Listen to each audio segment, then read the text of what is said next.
All right. Good evening, once again, everyone, and happy new week to us all. I trust today has been good. Um, and welcome to another session this evening. Yeah, so we just jump into, well, we'll continue from where we. Hello, Moyo. But let me, I missed you yesterday. I was calling your name. Did you sleep off too? See, not really. I was lost, so I don't know. And I was I asking, I I, was I asking was that anybody with see. questions. If you ask that, if you ask us that, do we have a question? I, I don't know where the question is coming from, but I know there's a question. I don't know. I'm just Question? see. Well, For me that I'm a bit familiar with cloud. For me yes. to be feeling like this.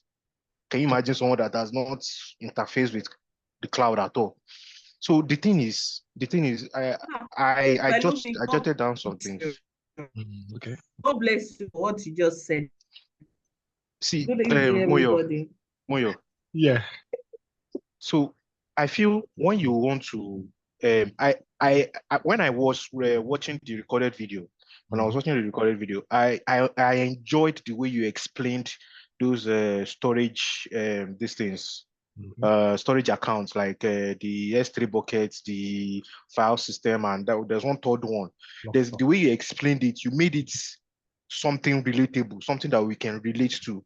Like you said, the blob storage, it was blob storage, right?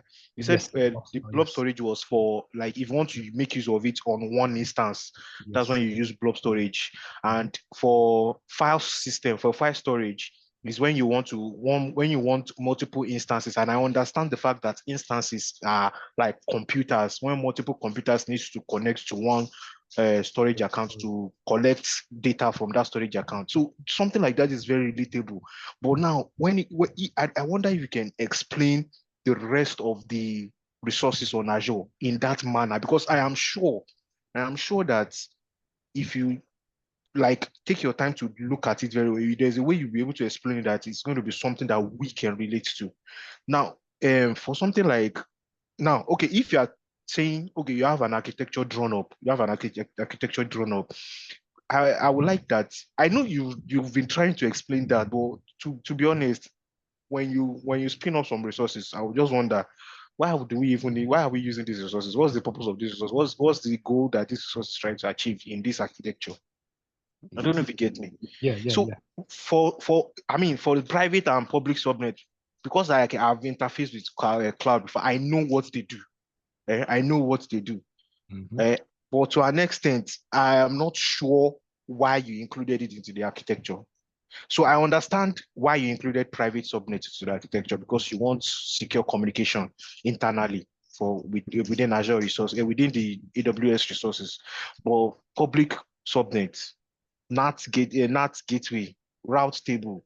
I I understand what a route table is, but why is route table like something relatable, something that because it's the relatable part of it that we will remember that okay, they will just ask someone will just ask ordinarily that okay, we need to do this, we need to secure this, we need to secure this. Then because we can relate to the explanation that you have given, because we have like something that we can relate to, like in the explanation that you have dropped for Yes. each of those resources, we'll be able to say that okay, for you to be able to achieve what you just said now, we can use this resource. Now we can relate to it. We will not do like by ourselves. We will not do like personal um, investigation, like read up more on it to now know the extent to which that resource can be used.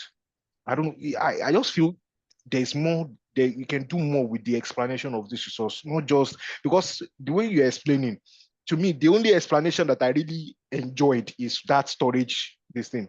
To be Mhm. honest, that's the only explanation that I really enjoyed. So I wish you can just think away, just take your mind away from the technical aspect of it. Mm. Explain it in a term that we will be able to relate to. We are all IT people here. Yes. We are all IT people Even here. if you're not an IT person, you are here so that We you can be an IT the person. we the Mekunos who understand.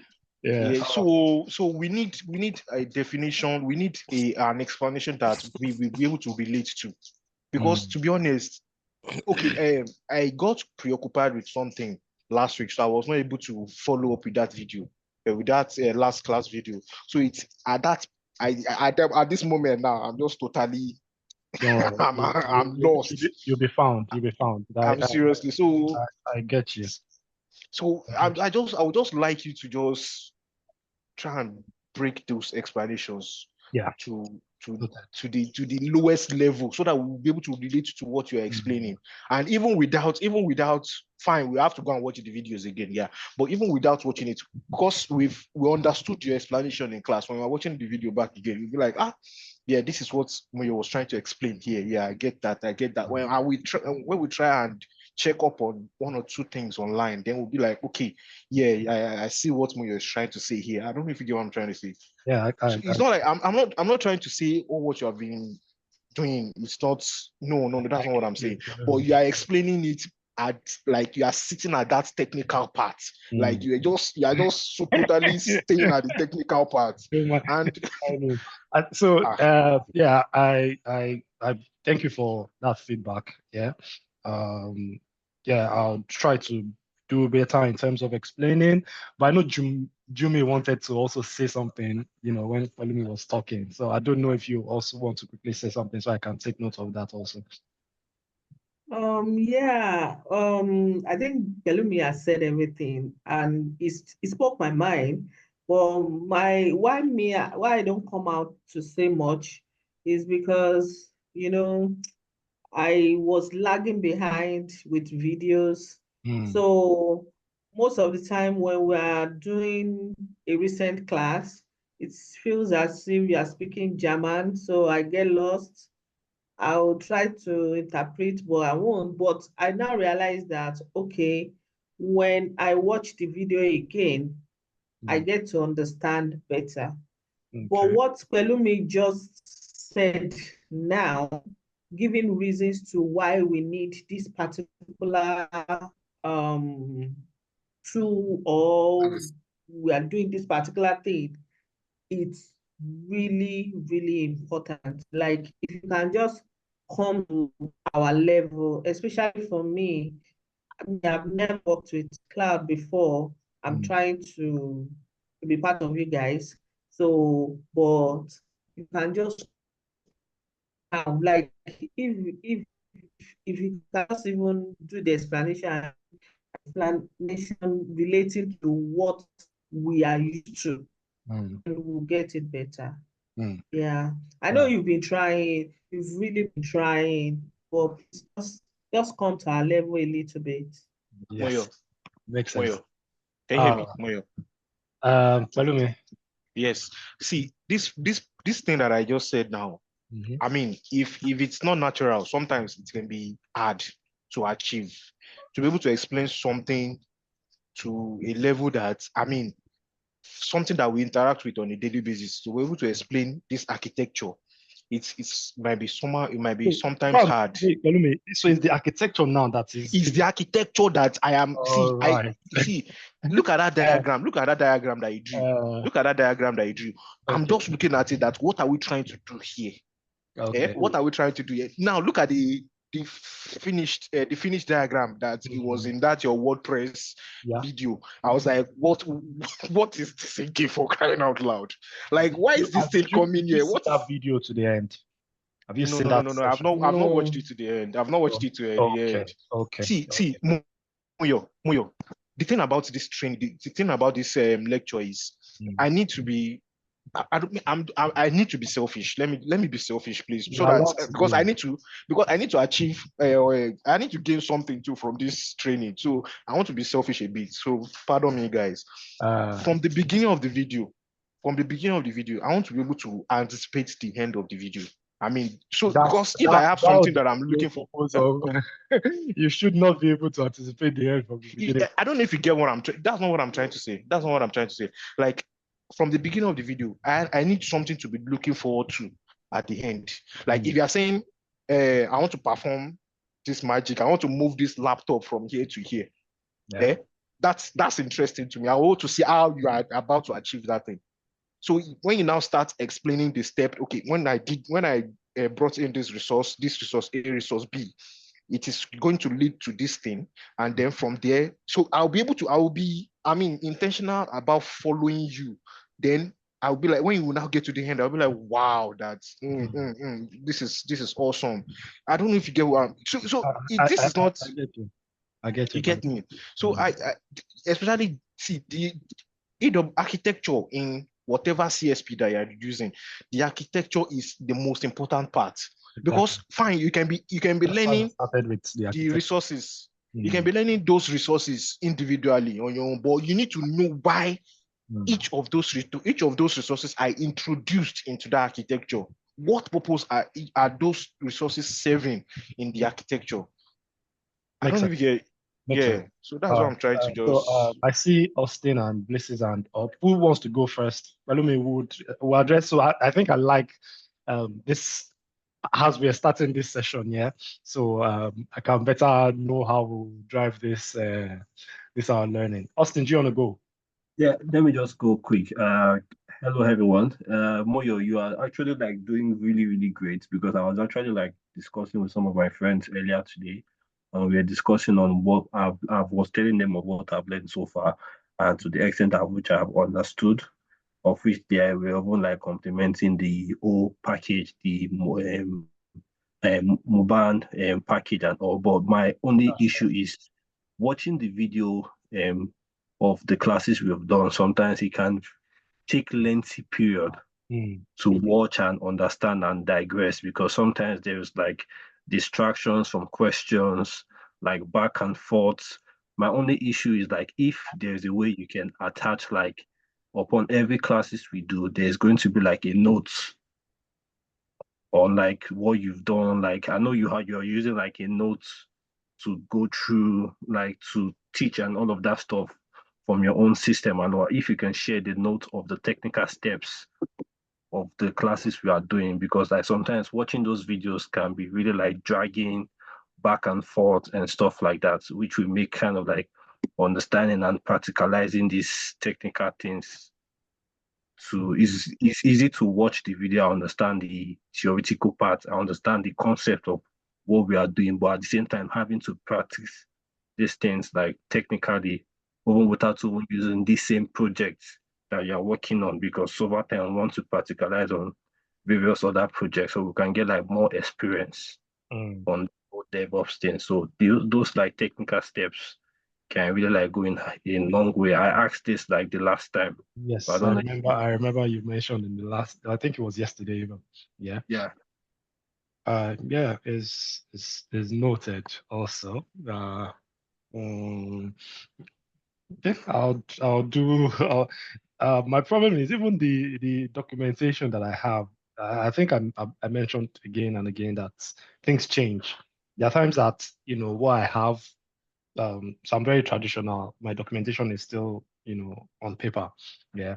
So when I'm going through it and trying to replicate it, I see things have changed already. But I have to still wing it and and still make it work. Yeah. So even if you have a documentation, and I think that's how we grow, and learn. I think I mentioned yesterday, you learn, you unlearn, and then you relearn.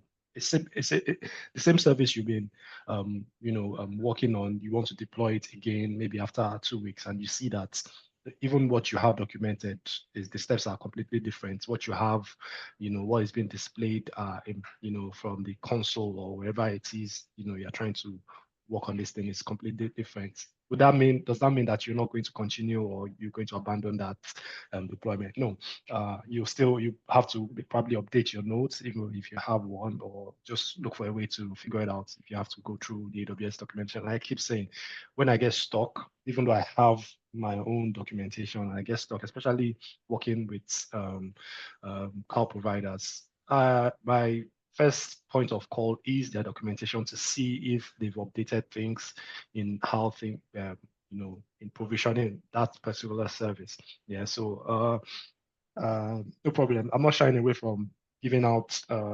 step-by-step well, for the projects that we have worked on, it's no problem. Yeah, but yeah, no problem. Yeah, go ahead. Please. Well, good evening, everyone. And honestly, I think I appreciate Belumi for coming up out on this, right? Without dragging more on this, I just wanted to just as a way of possibly a way that could help simplify this. I think when you try to bring in real life scenario to some of this technical information you're sharing, I think it goes a long way in helping our simulation and understanding. Like when I remember when you talked about, I'm not a network person. In short, I don't even have basics of networking. When you were teaching about security group, NAT gateway, route table, and the rest, it was like a mirage to me. Until I watched a video by one Indian and how he used an estate illustration to break it down. Like I think it's made a better sense to me.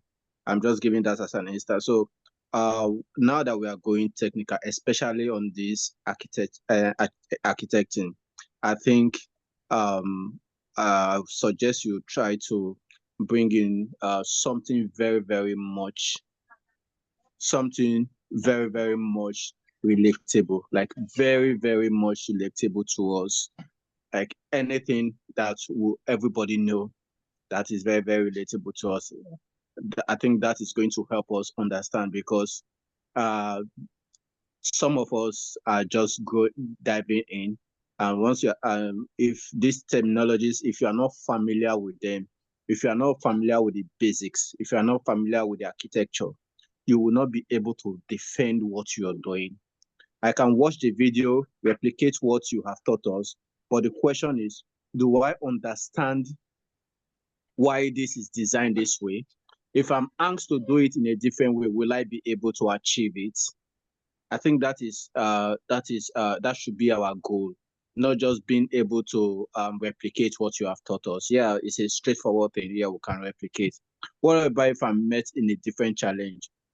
How am I able to come in to bring in something different? So if I don't understand the basics, if I don't understand how this really, really flow, I don't think I will be able to achieve that. And I think the best way for us to achieve that is when you try to bring it down to the basics, like to the primary.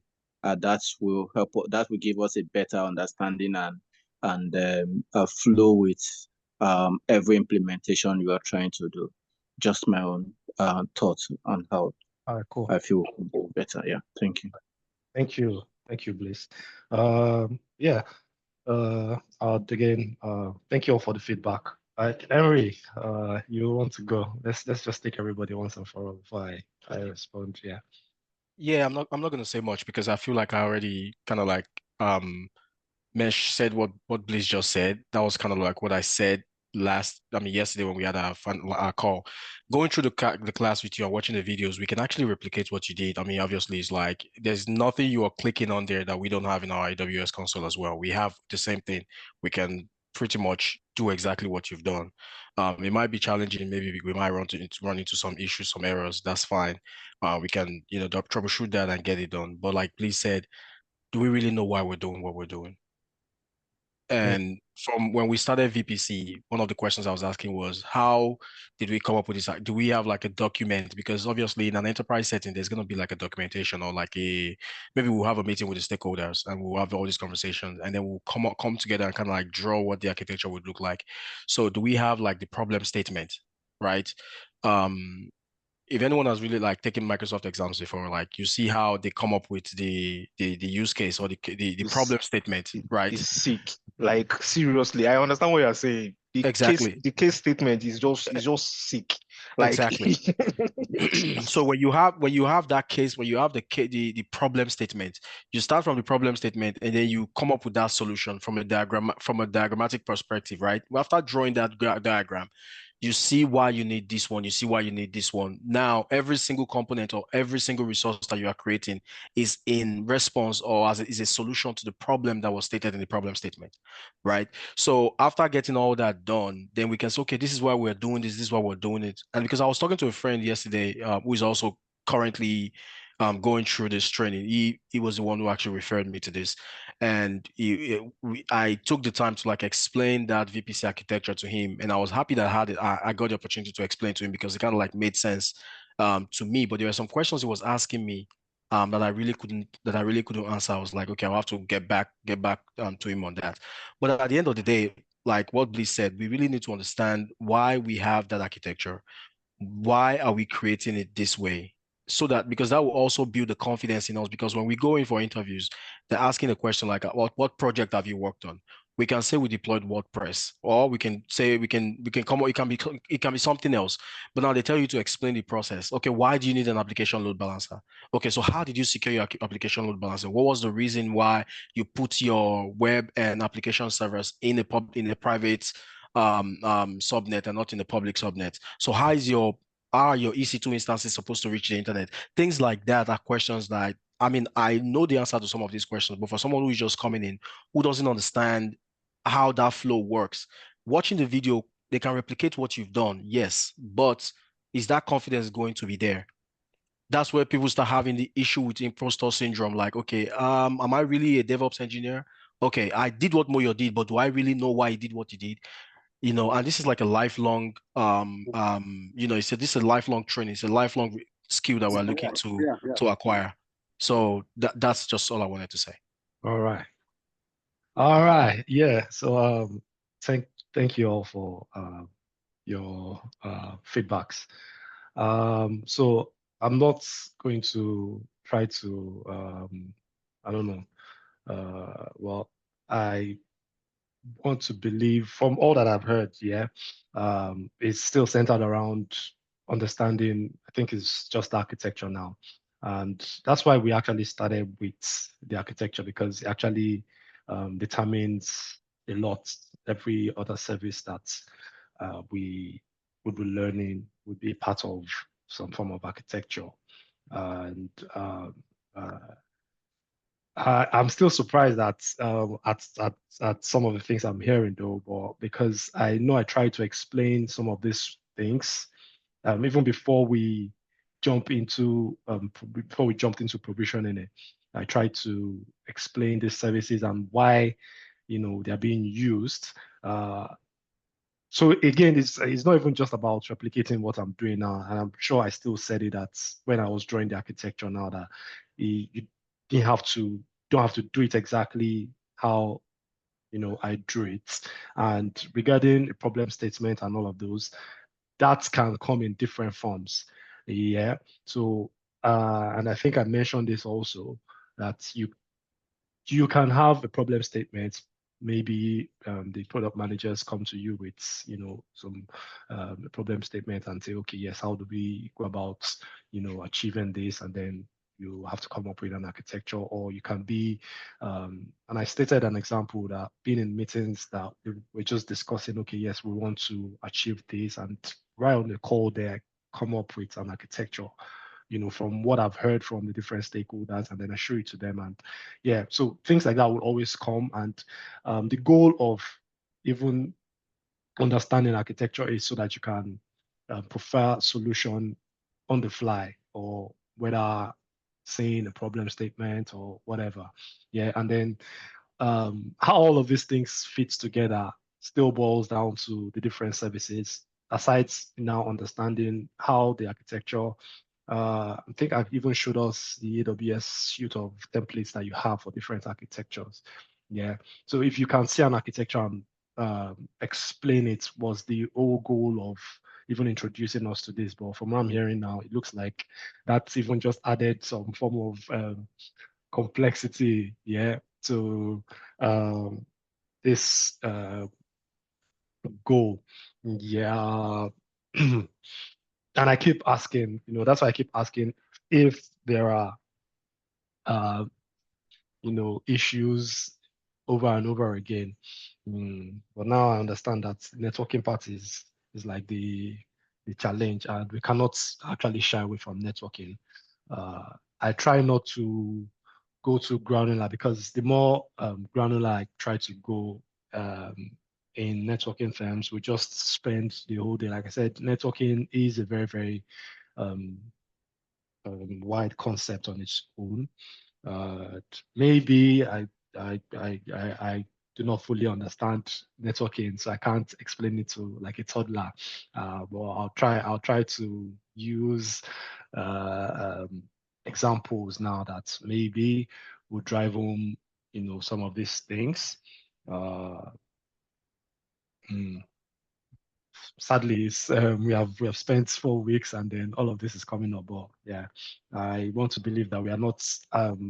None is actually a total novice. Maybe like Malumi said, that he wants to be selfish, and then wants to get the fullness of all of this, and that's very, very understandable and allowed. And that's why we spend 6 hours weekends together. So that we can try as much as possible to answer whatever um, questions you have. There are times when I pause to ask questions and nobody responds. I just assume, and I say that I assume, okay, you guys are following along. Yeah, but if you always call me back, and I want to believe I have, have tried to make this as interactive as possible.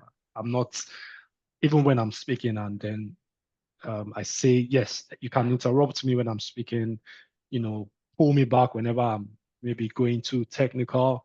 And yeah, I know I can get especially when I'm explaining some technical things. I just assume, okay, yes, these are the terminologies. And I said, terminologies are things that you also would want to get used to, even if I break it down to um, the barest minimum. You still need those terminologies, especially when I like that some of you even mentioned that you've been talking to people about the things you've been learning here. Yeah, so you will get in situations where you talk to people. If you say, okay, yes, because I'm still learning how to be using, the barest minimum on explanation, you won't really flow with whoever you're talking to. So we still need those technical terms. Maybe I'm going overboard and then just using it and not introducing, well, breaking it down as I speak. I'll try to, pick up on that. But going forward, yeah, and yeah. So this is even making me look like I want to just go back to our architecture now, so that let me even bring that up so we can start with that, because it looks like Moyo, that's what the whole problem is Moyo, coming from now. Yes, Balumi. yeah, sorry to cut you short. So it's I will explain now. It's not that we don't. It's not like you should start the whole cloud all over again. No, Obviously not. no. So the thing is fine. We have an architecture that we've drawn up. Uh, Mm. so what we just want to understand now is why what are we like, what was being tried to be, what are we trying to achieve in that architecture by introducing some features into it. So from there, I think from there, once we get that architecture and we have an understanding of the architecture, and we go back to go and watch the video again, then I think all other things, the deployment and everything, that one comes easily, and all that one's not even the issue. It's just understanding of this architecture. I mean, for this part now, I understand why the NAT gateway is put in the public subnet, because the NAT gateway has to be in a subnet, and because we are trying to ensure that the now I'm not even understanding this one. Where's this arrow coming from? We are trying to ensure that that they are trying to communicate to the internet publicly. So I think that's why it is on the public subnet. If it is on the private subnet, it will not be able to see. It's all right, Balumi. Okay, sorry. Moyo, let me ask a question on this one, because this is something that I noticed in the videos, and I kind of forgot to ask the question. So we have an architecture that looks like this. how are we supposed to reach, say from outside, we're trying to remote into the EC2 instances, right? Either one of them, right? Where is the Bastion host supposed to be installed, to be deployed? In the public subnet, right? Yep. Okay, because if we have an architecture like this and we don't have a Bastion host, how do we remote or how do we connect to the private subnet? Obviously, we cannot remote into a NAT gateway because it's not a server, right? So how do we go into the web server EC2 instance? Yeah. So How do we get there? I don't know if you were, I don't know if you were in that class. So we actually went through this.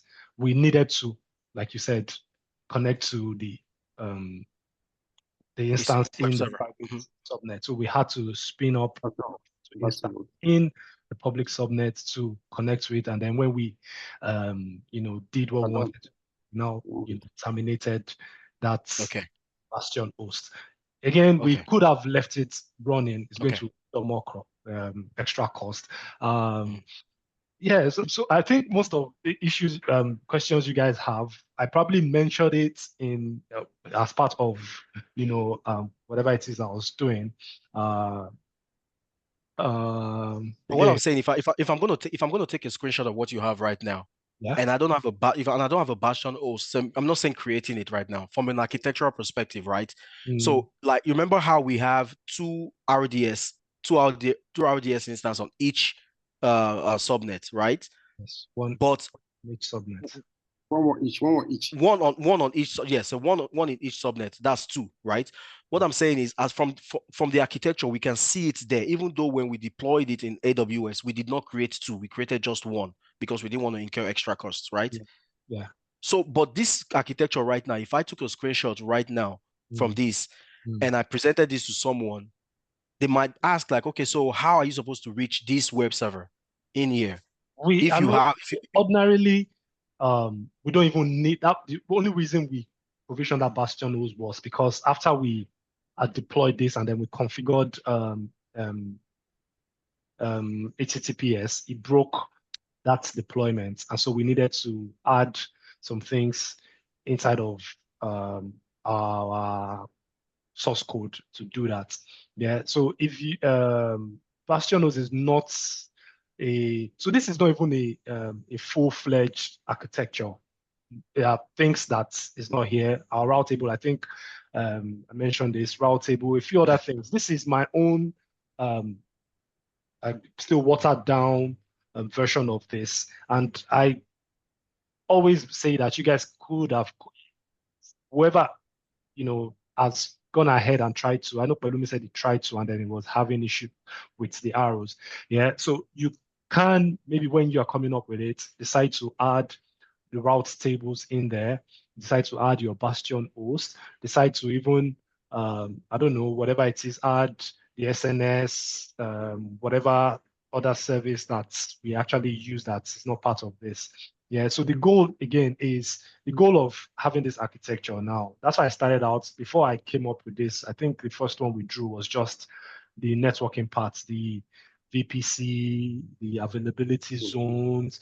So as you to understand the public and the private subnet and why we have multiple availability zones. Those are very, very foundational. If you understand those properly, and then then when we now go granular and okay, yes, we start deploying services into those subnets.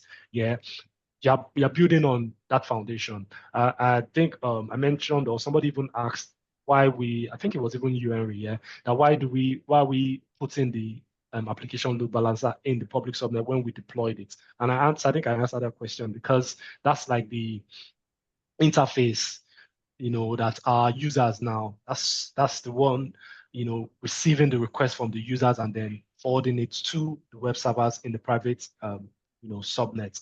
All of these things, again, one after the other, I'll try to briefly explain this architecture and why we have these services. The Bastion host, again, is not something you want to even have up and running always because it still is like a point of entry now, it can connect to your instances, which you don't really want, just everybody to connect to. Yeah. So architectures we have all sorts of architectures, and different individuals decide to come up with architectures differently.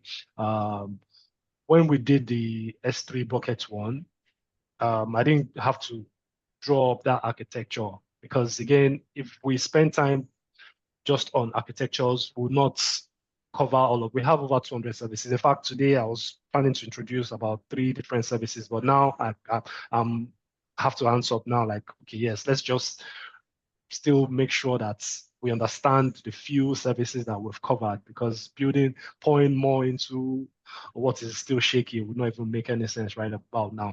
Yeah, so let me just take a few minutes to um, come up with, well, try to explain this architecture now that we have. Yeah, yeah. So again, I'll try to look at the architecture that Henry just sent in, and if I try to explain that architecture now, there's no way I'll not, some complexities will not be, added to it. We have 2 VPCs there, and you have to pair those 2 together. So architectures can get really, really complex, but if you understand the foundational part of those architecture, when you see even more complex ones, that's why most of the things I'm doing, I don't want to, I can go really, really technical and then complicate things, but that's not going to do anybody. I posted that because that was just a random VPC architecture I found on the internet, right? And Yeah. that just kind of like just blew you off. yeah, no, it's just random. I'm not trying to say you should use that as a baseline, right? But I just pasted that to kind of like show how a random architecture looked like. And from the site that I got it from, they kind of like have like okay, so I don't know, I'll paste the link in here somewhere, but at the beginning they said kind of like the goal, and the goal is to deploy a modular and scalable VPN architecture with Amazon VPC, right? And then the prerequisites, they stated the prerequisite, the pre-deployment activities, they stated those, and then the actual VPC deployment, every single thing that they did step by step, like, okay, so step 1, we built a VPC network, 192.168.0.0, for 4/16 for the bastion host deployment as per the architecture shown above. So we have the architecture, we have what we're looking to achieve. Like Moyo said, I want to be able to I'm sorry, like Pelumi said, I want to be able to anticipate the end from the beginning, because this is where we are going. I want to be able to reach this goal, but this is where we're starting from. So things like that. Okay, at the end of this section, this is what I want to see. We want to see a fully deployed architecture that looks like this, and with everything accounted for. Again, all that is just to kind of like yes, I'll post it, Austin. All that is just kind of like to kind of like bring everybody's thoughts together to say, like, if we know where we're coming from and we know where we're going. And that's not to say you've not been explaining to the best of your ability, because I don't want to be selfish, because if I really want to be selfish, I do get, let me say, from a scale of 1 to 10, I get 8 of it, to be honest. But there's this two that is missing, that if I want to be selfish, I feel like I need to completely build that confidence. Right. But I'm not going to go off of my own experience, because I've done a lot of personal reading on my own before I came to this class. But obviously that's not the same for everybody. So I'm not going to be a very good candidate for measuring how the class as a whole in general is doing.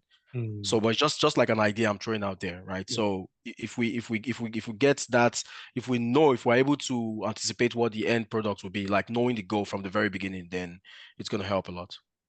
That makes sense. I'm trying to even get the points that I came up before we even started deploying this. I think it was deploy a highly scalable and available WordPress website.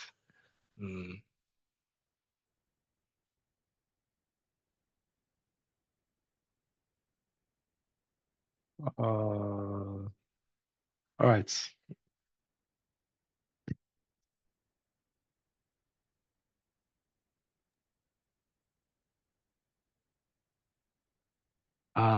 Again, so has anybody been able, I know Master Ford, you said you were trying to do this? Yes, I think let me come in here. Thank you of what you have mentioned and said. The remark all over, all understood. I think I've done I've done the architecture to the point where I have to change that the my website, my domain name now. Yes. I've deployed everything. Domain, yes, supposed to change domain name. Everything came out fine, but it got broken somewhere where I have to change the domain name on that WordPress something. Yes. Got broken there. So I try to troubleshoot it and rectify it. Go to the configuration file to change it to do some. So I'm working on it, but I've calculated everything. What remains for me just to do the auto scaling parts and the auto scaling parts. Yes, delete these two instances, then put the auto scaling at the template. Okay. From the template. So almost done with it. All right. Like Harry said, I think you can't measure me with anybody in the club because I actually be on this for some time now. Yeah, I get. But the reason why I keep asking if anybody has done or replicated what I did is so that I can better understand where you guys are. If I know you keep saying that, yeah, if you follow along, just follow along and do what I do, you probably get it. I still challenge us to do it and then see if you won't understand, why you're doing whatever it is that you're doing. Yeah. So from this architecture again, I'm going to just go over reasons why we have. Ask a few questions to ask. I don't know whether I can ask them now. I discovered that when we're running the command there, the first command we run was to change to a super user. Yes. Sudo su. Yeah. And the subsequent one we're also carrying sudo. Is it recommended that if that one because what I discovered is when you do sudo su, it switches to the root user. The root. And I sudo again on the other running command. That's probably an oversight. They should not have to do it again. Good. So that's one I want to ask there. The second one is replication. Oh, that was probably, so maybe you don't even need that sudo su to start with. Yeah, thank you. Yes, yeah. Maybe I was just a force of habit. I was just typed in sudo and added sudo to all of those. So yes. The second one is given its architecture, where the single point of failure. If you design, you must design to avoid single point of failure. Yes. Given this architecture now, what do you think are the point that if this one breaks, the whole thing has spoiled so far? There's a single point of failure. So from this architecture, is our application load balancer is just one, but it is a managed service, and AWS guarantees 99.999, I think 99 SLAs on your application load balancer that it won't go down for any reason. Yeah. So if this application load balancer, if you were managing it yourself, is a point of failure, it can go down. It can be overwhelmed by requests. But again, AWS manages it. So I don't know if you can see from the picture, it can scale out. The underlying infrastructure, whatever it is that is holding it, can actually scale. So even if the requests comes in like a flood, is able to manage them and then route them appropriately to as many instances that you have. So we have multiple availability zones again to make it highly available. So even if this whole availability zone goes down, you still have, this running. Yeah. Yes, from this is a standby database. So if this master database, this region actually goes down, this would automatically will come up. So either which way, if this goes down, it does not affect the master one. So that does not. So okay, our EFS also is a managed service, and AWS still guarantees that it's not. So this is the beauty of managed services. You don't really, yes, you can still in a way create redundant, try to add more of this. Maybe I think your EFS is they replicate it across regions. Yeah, I think you can replicate it across regions. I'm not really sure about that though. But again, most managed services, you get a very high SLA in terms of Okay. the durability. So this is still a very, very basic, highly available configuration. Wow, I don't even see my second availability zone in this architecture. That's strange. I'm supposed to have two availability zones. I'm just saying that there's only one availability zone here. No, I'm going to try to recollect that. But I don't know if that answers your questions. Though. You answered my question very well, perfectly, yeah. Right, thank you. Again, I don't know, can I, yes, just, come on. Drawing this architecture is not fun, trust me, guys. I don't like doing it just for fun, because it will show you shige. I think this may have scattered so many things now. I'm going to, right, so I'm just going to use, because we've covered this already, and I'll try to explain some of these services. So we started out, and all of these things are things that I think I explained regions right from the beginning, and then your AWS cloud VPC is like our own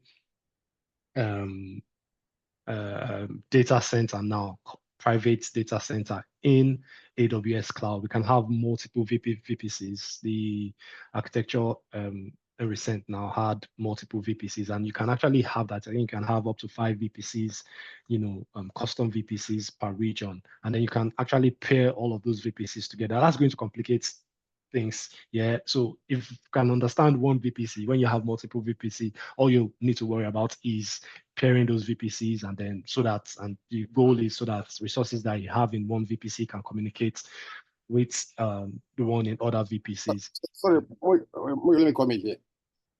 I don't know whether I can use a kind of maybe a compound now, for example, maybe an estate.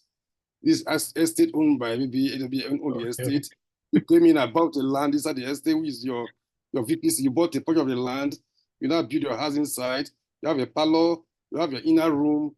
All the concept of maybe the life concept, we can start it, get it better. This one is private now. More like your parlor. You have 2 parlors. Now you have 4 inner rooms. I know. Let me see if I can even get one of the whiteboards that I use in explaining an enterprise network. I think I actually did that before even coming to the cloud at all. Let me see. I'm very, very sure I drew an enterprise network, and I said we will be replicating that in the existing whiteboard.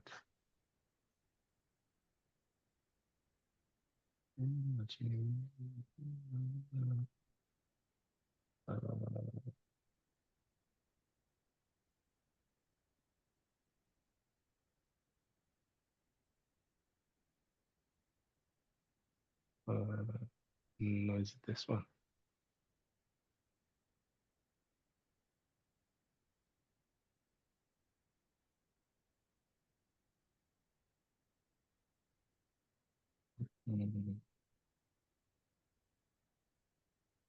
Okay, yes. So I think it's this one. I think there's one other one where I explained.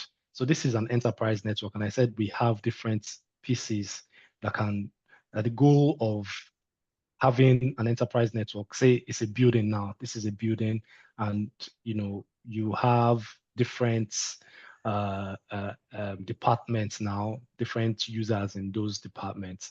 Yeah, and each of them, have their own computer, laptop, or whatever, and they all need to communicate amongst themselves. Yeah, so this basically is what your VPC is representing. One VPC now, but now we can have different networks in here. We can have different departments. So you have this is a department. Let's say this is one department, this is another department, and it's inside each of those departments, you have several users in there. with their own PC now. You can have it again. All of these different components can represent different services in AWS, the way they are grouped in here. Yeah, so I remember actually drawing up this enterprise network. So now this is done, say, physically. So you have your building now. You have a building.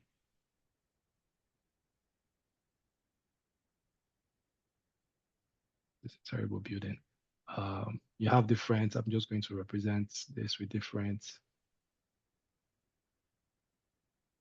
small departments. So inside of this we can say can be likened to our subnets now. We can have multiple subnets. And okay, let's say this is upper management now. Upper management is here, it's still restricted. It's not just anybody that has access to it. And then you have some segments also in here for, you know, the general populace, reception, whatever, all of those different other that's anybody coming into the building can, you know, they have direct access to. That can be likened to, say, your public subnets. It's public. Everybody, you know, should be able to walk in there and then communicate. And then for upper management, it's private. Before you can actually access that, you have to go through 3 seas and 5 mountains. Yeah, there are securities around, you know, having access to this. You have bodyguards and all of those things. Those are likened to your firewall, different firewalls. Okay, subnet now. Sorry, security group that you use in preventing whatever. These also, they are securities of yours. Even if it's public, you still have some form of security, even though they don't get to search everybody and then collect whatever it is that you're coming in. Yeah, so you have that as your public, and then you have your private subnets. But even before, for people in the private subnets or in this upper management, they still can communicate with those in the public, and the public also can communicate with those are the original, you know, workers in here now, or services, or machines that you have. In our case, I'm just going to be using machines now. So the machines in here can communicate with machines in here because they are inside of the same, you know, building. Yeah. But for anybody coming in here, there should be we can have an interface kind of that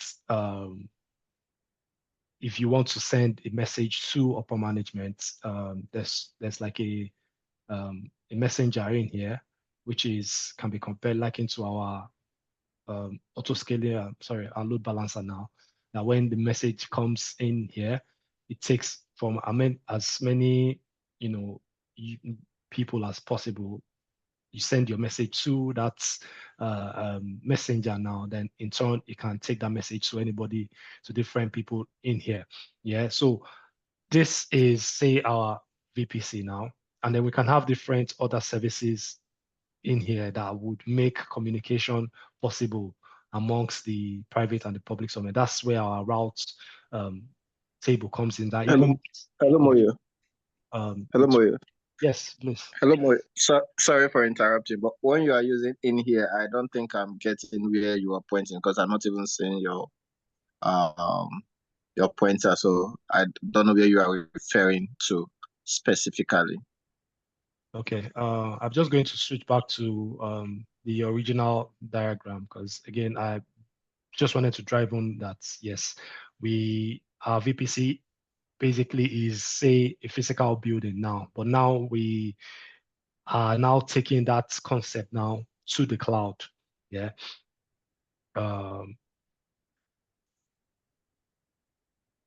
So that we can still get better, even though I can't put in all of those different boxes in here. Yeah.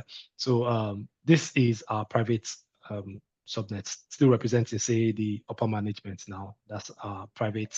Our private, they are, again, you can have as many as possible private subnets from different departments that are upper management, yeah, inside of that same building. So the region is likened to that full building now, and then we can have inside of that building, we have a server room, a room that contains racks and stacks of hardware now, where we house different applications. Yeah, I want to um,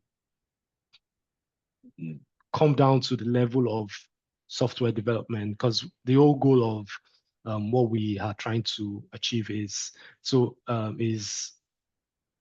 both enterprise software and in-house software that will be used um, in an enterprise network. So I don't know. I don't want to assume here that we all work in organizations. I don't even think there's an organization now that does not have a form of application, even if it's just a Word, Microsoft Word. That's still an application, and then we'll see that as an software now that we want to we've built, and then we want to make available to everybody in the organization, or even to people coming in from um, um, external people that needs to try to use that software now. So we have set up a room now that would house that machine, that so everybody inside of this building now can connect and then use that software whenever they want to use it.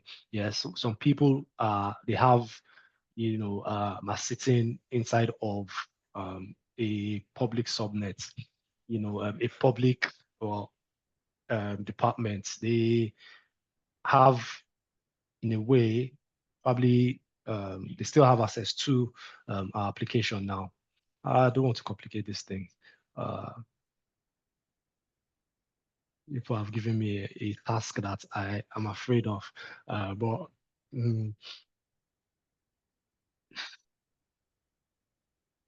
yeah. So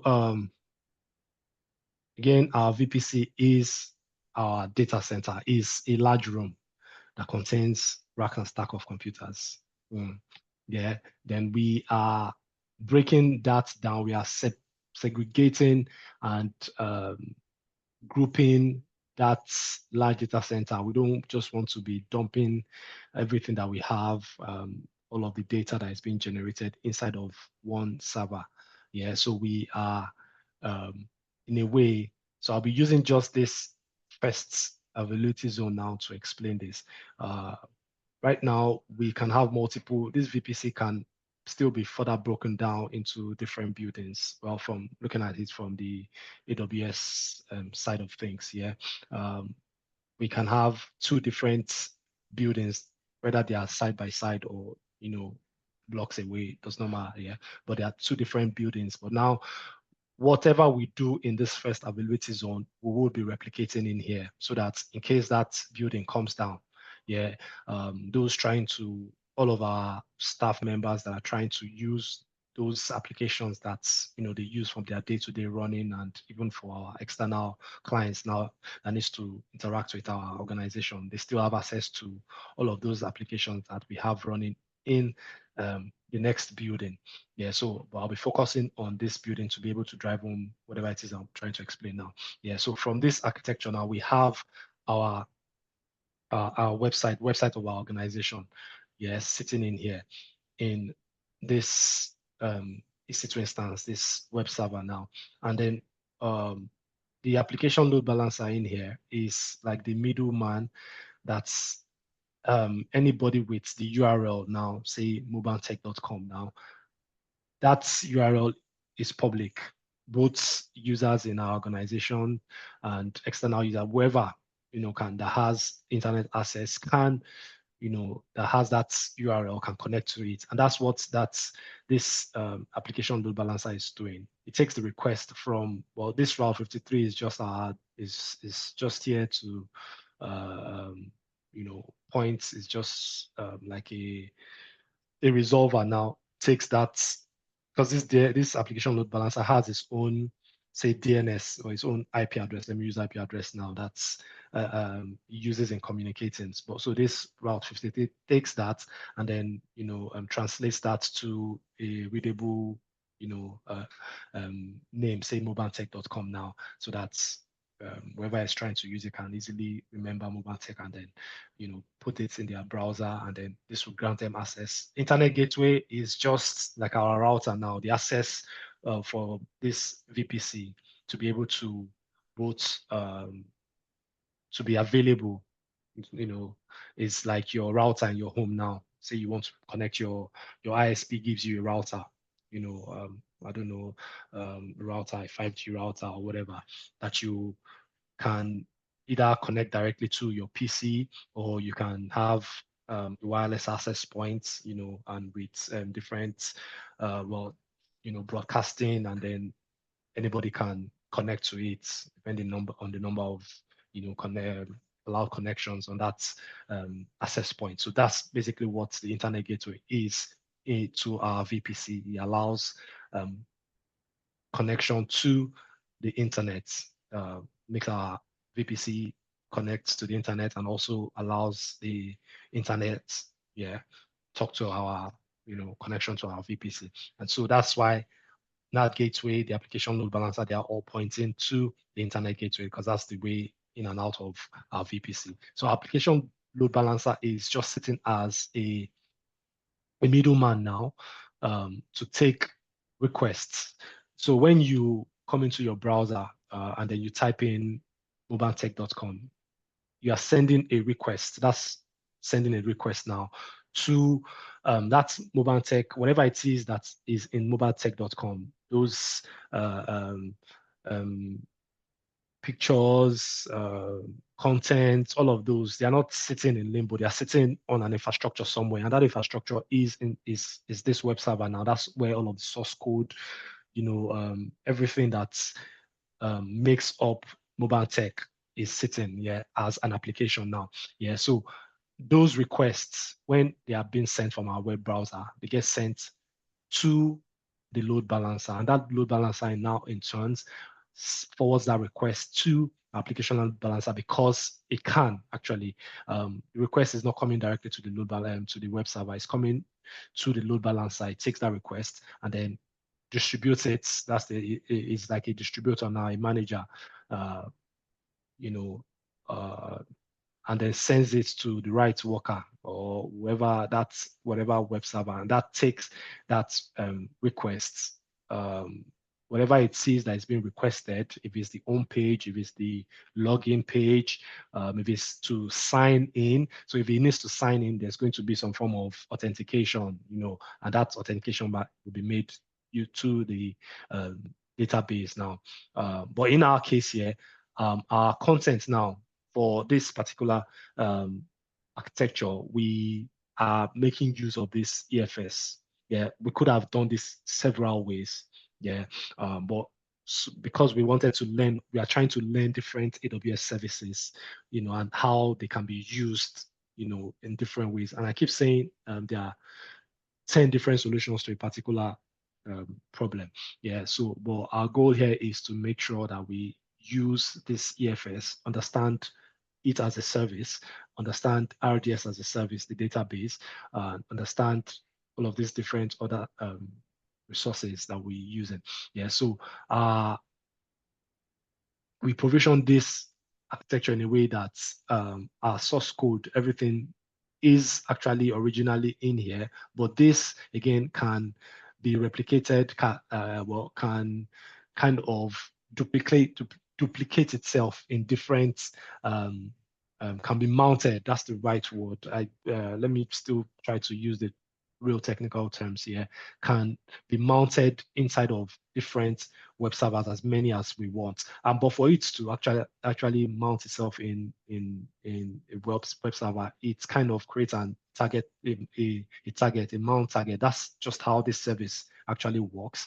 It creates a target in a private subnet, because it's not actually sitting inside of our VPC. It's just in our AWS cloud. And for our VPC to have like that mini file system, it needs to kind of create a mount target there, and that mount target is what gets mounted inside of our web server, gives it access to all of our source code now. But also, it's just like our source code is living inside of the web server. basically. So that's just this flow for this one here. So I was saying when the request comes, it can come in different ways. Requests can just be, I want to view the home page. With that, the response will be much quicker, sends the response to the user, the browser opens up with the web page. But the person now, say you have as part of your application, a login page now, sends a login page, okay, fills the login page is still just a page now, sends that back and then types in username and password. That's an authentication request. That request would need to go be sent from the web server. Receives that request and says, okay, yes, I don't have, this is a backend, kind of request. Let me talk to the right person. And that's why when we were creating this, we made sure that the web server is able to communicate with the database. That request gets sent here and that database checks, okay, this username and password that was sent, does it exist on record? If it exists, sends back, yes, this exists, that has been authenticated. Now you can now look for if that person has a personal profile, say, on that application, send that wherever that is sitting, those personalized, well, at times some of those things are sent back from the database to the web server and then imputes it in the different places that it needs to put it inside of as part of that response, and it sends that back. All of this is still being routed through the application load balancer. It takes in the request and takes the response back and it distributes it, sends it back to the internet, whoever it is that needs to communicate with it. And again, this is for just one web server here now.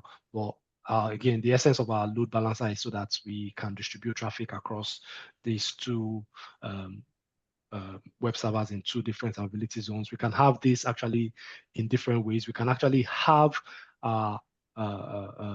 different, say, two applications. So we have request comes from millions of people. We can have multiple of these web servers in here that'll be taking requests. We can have multiple also in here taking requests and serving response back to them.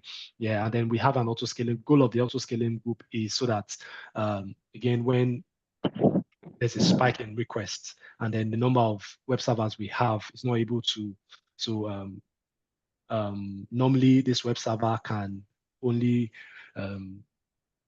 take, say, 500 requests. That's as option now. Yeah, and then this also can take 500. So if 1,000 requests are coming, we are still fine. They are able to serve those requests, without any issues.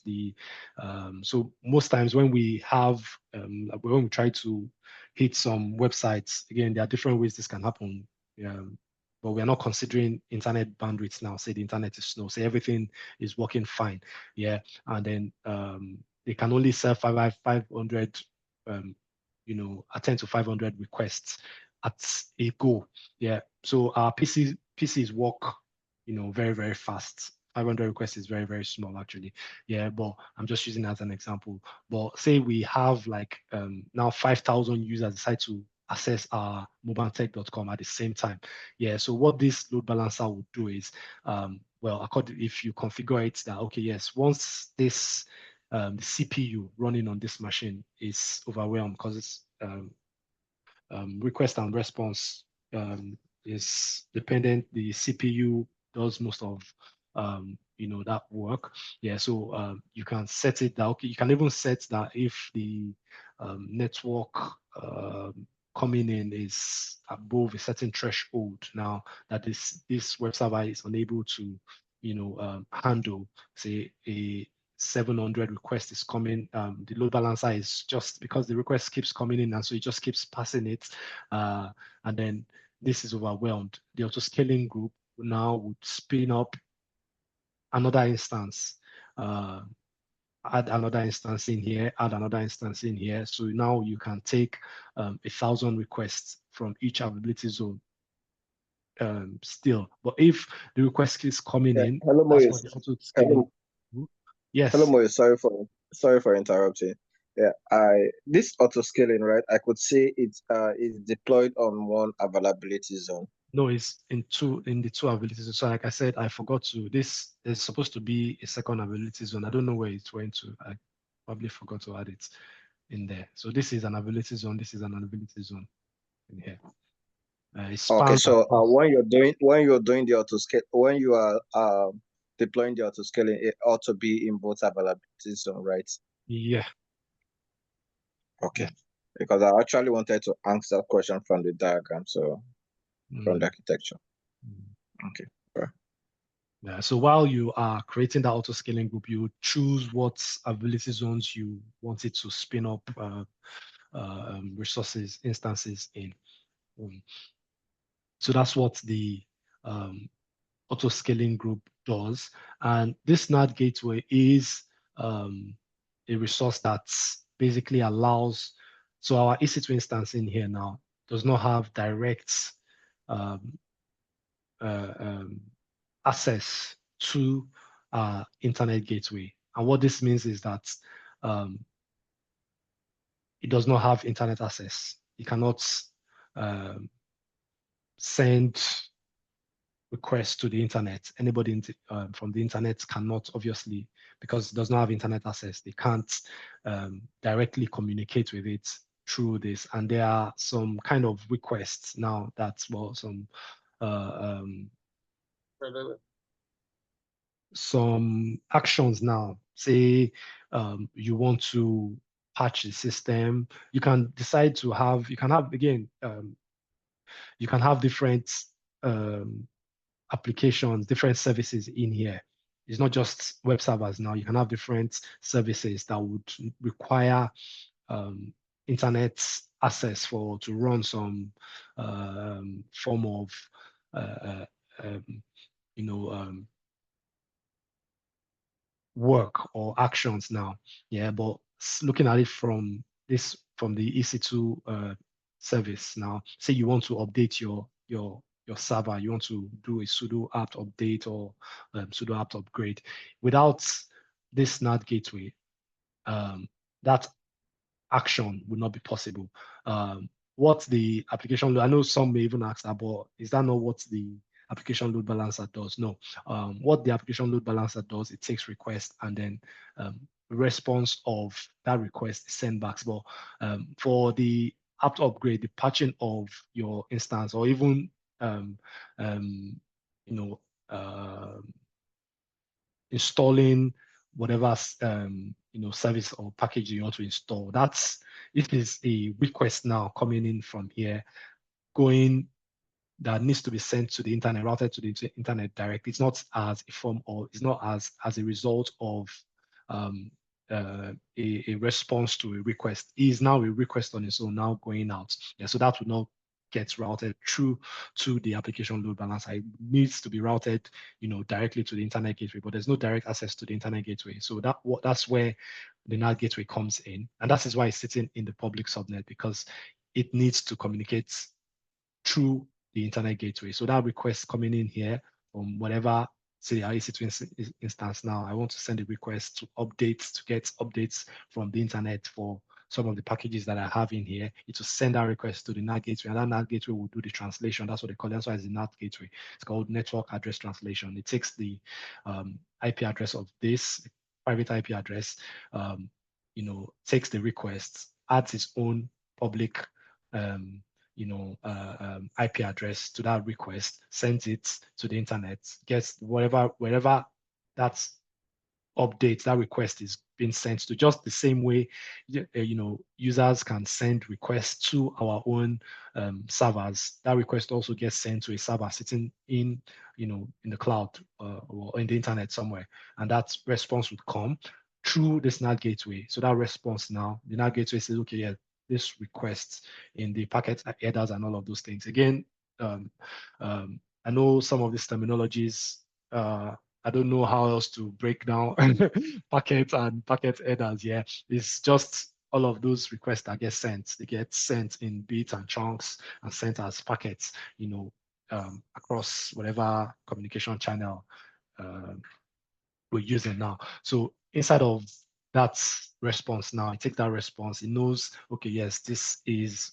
our web server that requested for updates, it now takes the private IP address, appends it to that, and sends that request back to this. So that's basically what the NAT gateway does, gives internet access to our public subnet. That's why when our route table now, in our route table, we made a route from the two private subnets that we have to send communication to the NAT gateway, and then that NAT gateway in turn sends, because there's a local route inside of that's even our private routes table now. We have a local route that sends the traffic to the internet gateway, and well, that's why that is sitting in the public subnet, and also the application load balancer is sitting in the public subnets.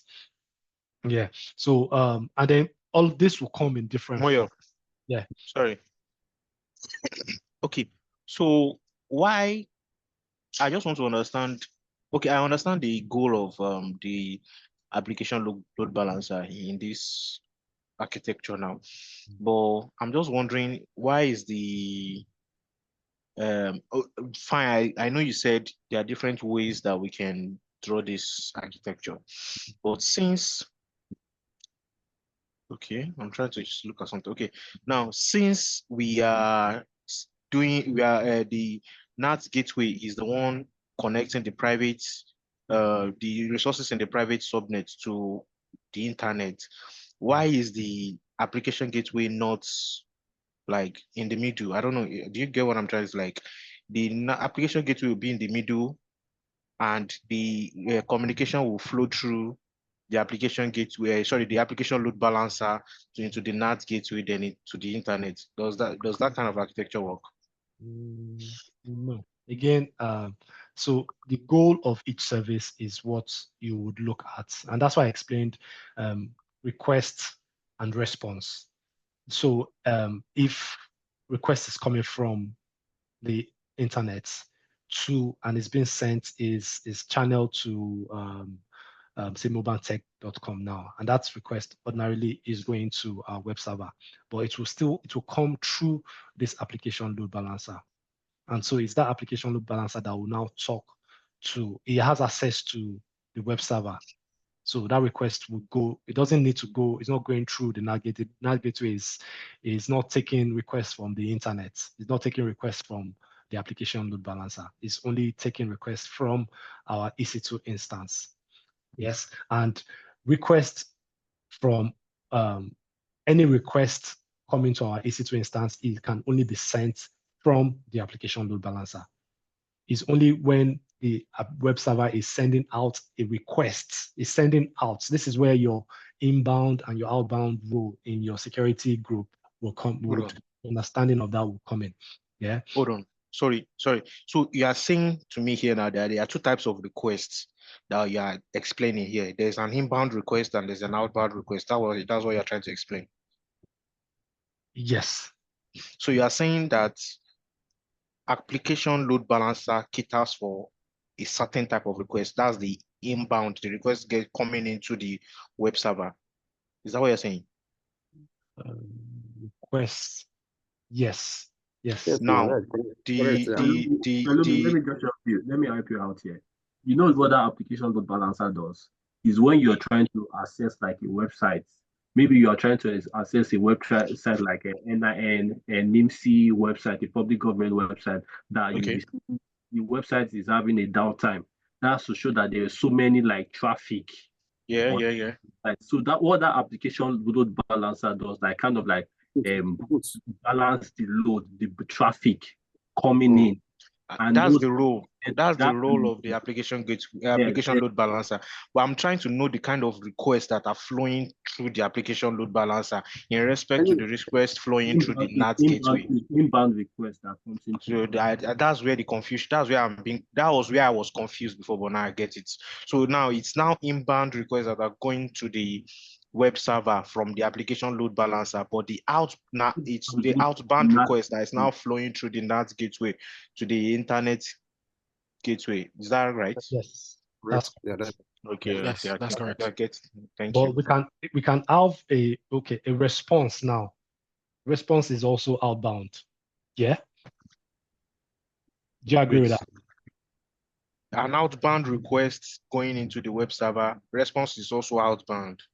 Response is outbound because yes, it's responding to the request. To that request. Yes. So that response is categorized as an outbound response. Yes. Yes, it's an outbound response if you want to look at it. Yeah, so it's responding to a request. So it's going back, and that would be sent through to the application load balancer, which in turn, all of this, they happen in milliseconds. Yeah, so okay. But I'm still looking at it. I'm still trying to check something out. Okay, if as the user, I'm sending a request to the web server. If as the user, I'm sending a request to the web server, an outbound request to the web server, and the web server responds to me. Inbound. As a user, you are sending an inbound request. Yes. Sorry, an inbound request to the, sorry, thank you. As a user, I'm sending an inbound request to the web server. It flows through the application load balancer to the web server, and the web server responds. Yes. But we just called it outbound now. It's a response. Outbound. You said outbound is a response. Let me ask a question. Let me ask a question, Moyo, please. Sorry. So when users make an inbound request, right, from the outside, it goes through the internet gateway and then it goes through the application load balancer, right? Yes. Now you said there could be an outbound request, which is a response from the web server back, right? So what's interesting to me now is if the request is if it's a response to the request, right? Why is it going through the application load balancer? Why is it not going directly to the NAT gateway since it's going outside of the network? Okay. So that's why I explained that a response to a request is not an initiating request. It's not like a request that is being initiated by the web server. It's just a response. Okay. Like we're communicating. I'm trying to respond to your question. That is the response. Yeah, it's different from me now saying, okay, Henry, what do you understand by? This is me initiating a fresh communication entirely. Okay. Yes, so that and based on the type of communication, that is being initiated, it will flow through. It will either flow through the NAT gateway or through the application load balancer. So I think the easiest way is to see that whatever, if it's just say it as a request from this is going through the NAT gateway and a response is going through the application load balancer. That will save you trying to understand exactly that outbound request sending back of. So the response is going through the application load balancer, request is going through the NAT gateway. If all of this is trying to be confusing. Yeah. I think like we might need to go and look at sorry, I think take that again. I think I am more confused with this last submission. So just the simplest way to say it is response goes through from our web server now. Response is a response to a request that already or initially was sent. So it's just responding back to that response, to that request. Yeah, but if it's initiating a request now, it goes through the NAT gateway. So you're not seeing what is sending back as a request. So if you say it's an outbound request, it's correct though, but it would kind of confuse you. So just see it as a response. If you see it as a response, that would see. Sorry, let me get. Outbound request goes through the application load balancer. Is that what you're saying? Outbound response. Is response that goes through the load balancer. Load balancer, but requests. Okay. Okay. So just for clarity, you said load balancer is to distribute evenly the requests from the user, right? Now, a user has initiated the request and goes through the application load balancer to each of the web server or server, right? Now, there is a response. So if it's going through the load balancer, where is it distributed through again? It shouldn't go directly to the user? It's To going the to the NAT user. It's It's going to the user directly. So whoever initiated So that why going through the application load balancer again? is the one that has the Yes. Okay. yes, Balumi, please. Maybe you have a better. I feel since the response is flowing through the response trajectory was coming from the load balancer to the web server, and the response like is basically like I'm talking to you now. I'm talking to you now. If I ask you a question, you answer me directly, right? So now, if you now decide to initiate, if you personally now decided to initiate the conversation, that can flow through another route. That's basically what it's trying to explain here. Now, the communication. But wait, Pelumi, sorry, but we can do without an application load balancer. Of course, of course. Right? Yeah. But we then can do without an application load balancer. Yeah, because it's just to route traffic. It just to route the traffic. Yes.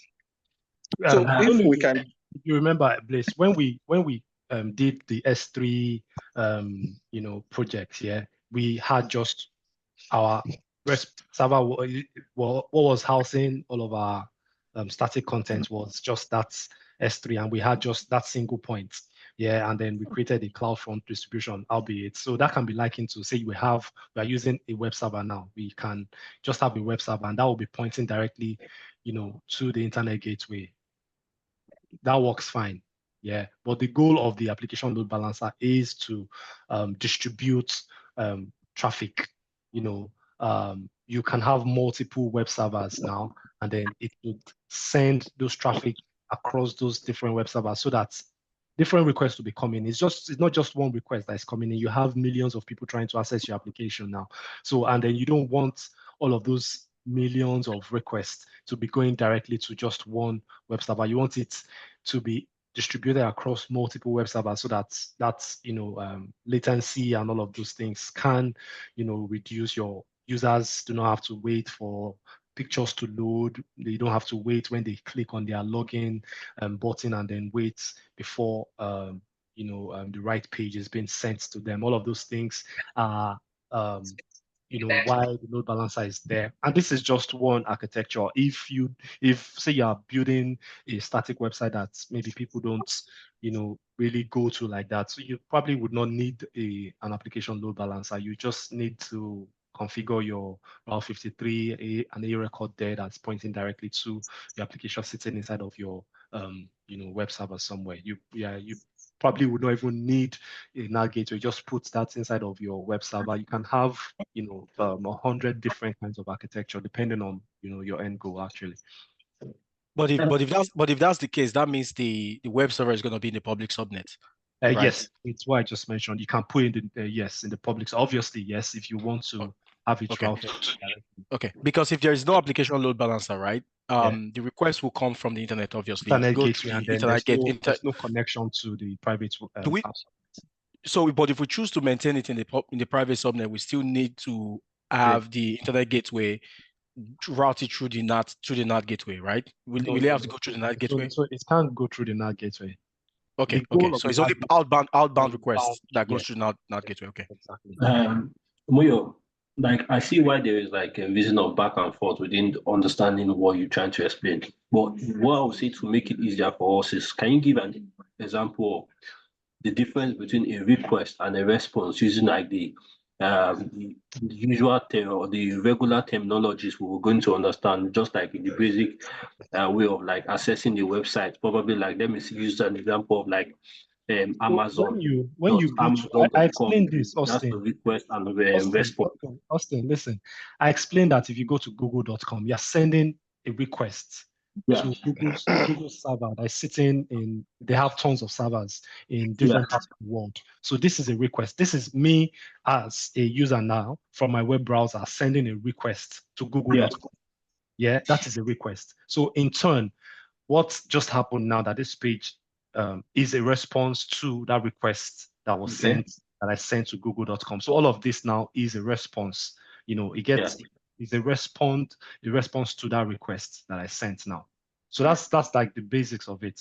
Yeah, and we do it every time when we go to Facebook, we go to LinkedIn, we're sending requests to, that the application sitting in a server somewhere, and then that server responds to our requests. And then we see, because it happens very, very fast, we are, maybe confused that that's it's not supposed to be. It can't be a response. It's too fast to be a response. It's still responding, albeit it responds in milliseconds. Like I said, the computer works very, very fast.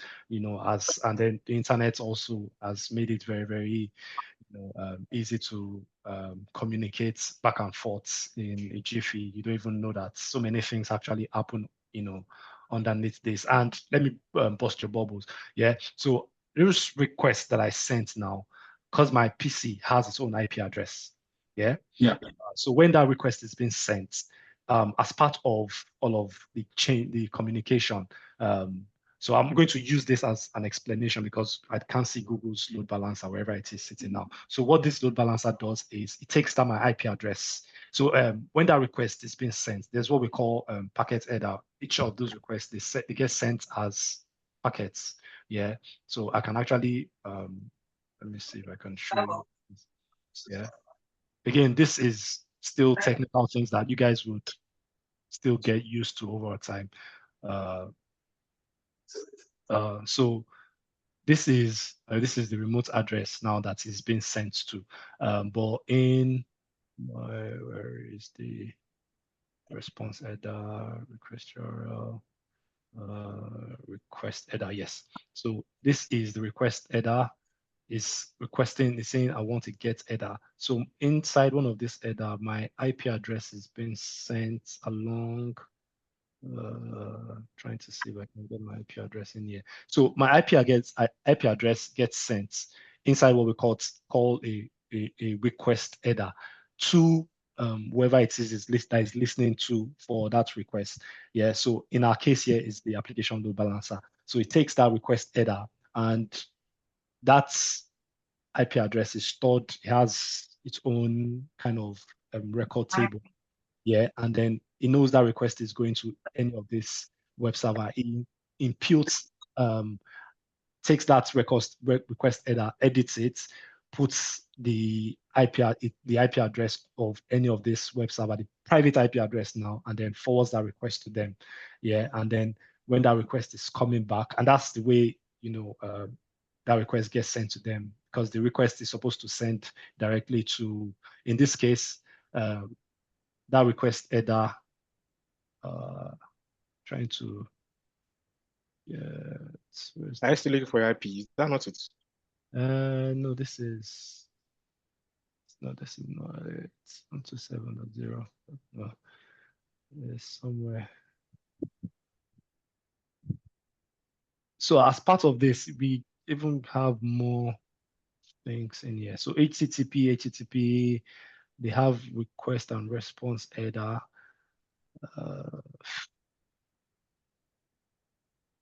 Yeah, this is the request URL, remote address.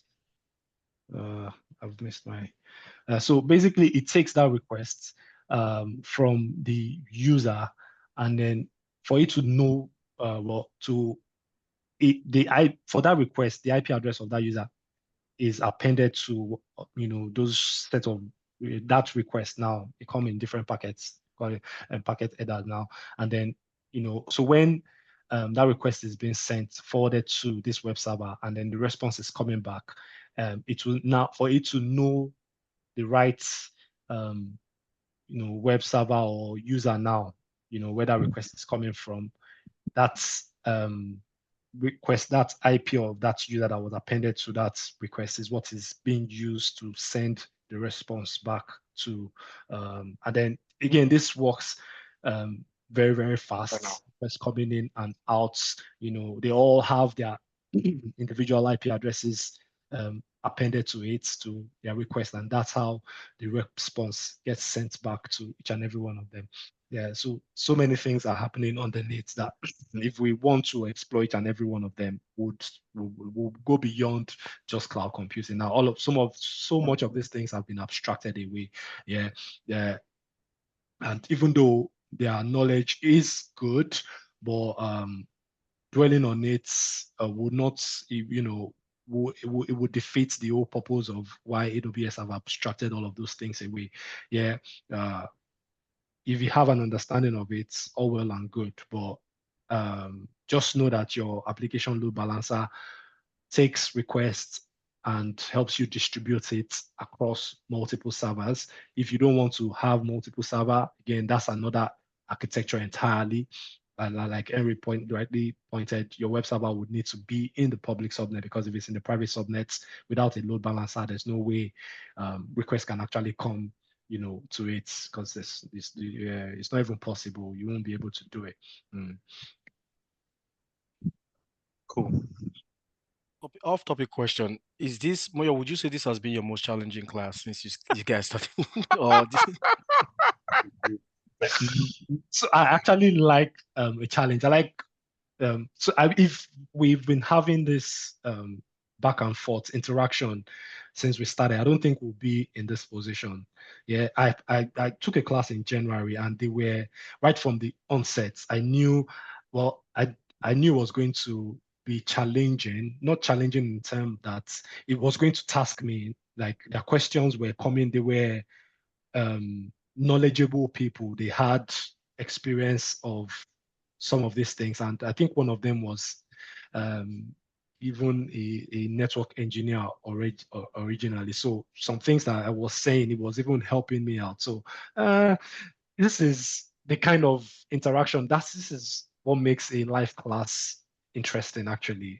When we get to talk about things, questions come in over and over again around what we're doing. Yeah, even if it goes beyond what we're doing, still fine, as long as they are all interconnected. And I hope every other person is not just that it's Pelumi. And I know Jumi mentioned that he was also lost. I was expecting that also maybe you'll have questions around this little things that we've been talking about. And that's how we would Please, learn. I do have a question, Moyo. So if I don't call your name, you would have asked. No, for you to finish talking. So now I understand the inbound response and inbound response and inbound request that goes through the application load balancer. Yeah. But I don't understand this one, the outbound either request or this one, the one that goes through the NAT gateway. gateway. Can I try something? Can I try to explain All what's right. going on here? Fire So away. I just feel that for the communication to flow between the user through the application load balancer and to the web server, this part that has been drawn, this route that has been drawn that flows through NAT gateway to the internet gateway is the one that is ensuring that the web server is connected to the internet. Am I right? Yeah, that it can. So you are right, yes, but the goal is, if we don't even have a NAT gateway in here, request and response will still work fine. Okay. Do you agree with that? No. I'm not sure. Okay. Yes, it will work. It will work. Yes, I'm saying that it will work. Yes, even without the NAT gateway, Why do we need it here in this request and response would work without any issue. So the goal of the NAT gateway is, I need to install services. So I in here now, I want to say install Nginx, or I want to run a patch update. I want to update the different packages that I have. Yeah. So when I run that sudo app updates, this is the NAT gateway that makes that possible. And that's a different request. So Moyo, if I'm trying to if I choose to install a Bastion host in the public subnet, yeah, and I decide I don't want to have a NAT gateway, and I download the installation file for Nginx, for instance, yes, and I copy that installation file, and so see the work you want to give yourself just because you want to move Nginx from a Bastion host to No, I'm just trying to it's just kind of like for some of the possibilities that we have there, yes, right? You yes. get to an organization that is just starting and they say, listen, we don't have money. NAT Gateway, NAT Gateway is or maybe let me say your own organization. You're trying to use, your own small company you're starting, right? Startup, yeah. Exactly. You don't want to pay for the NAT Gateway. You can actually have a jump server in the public subnet, download the installation file for Nginx, for instance, and copy that installation file into your web server and install from there. So instead of that, you can install I don't know, so we have what we call NAT instance. You can configure NAT on your Bastion host, which will just save you all of that stress of trying to copy your Nginx the files back and forth. Okay. So just install that. Greg, explain this Bastion host in primary school language because make I understand that. Thank you. Do you want to give it a shot, Henry?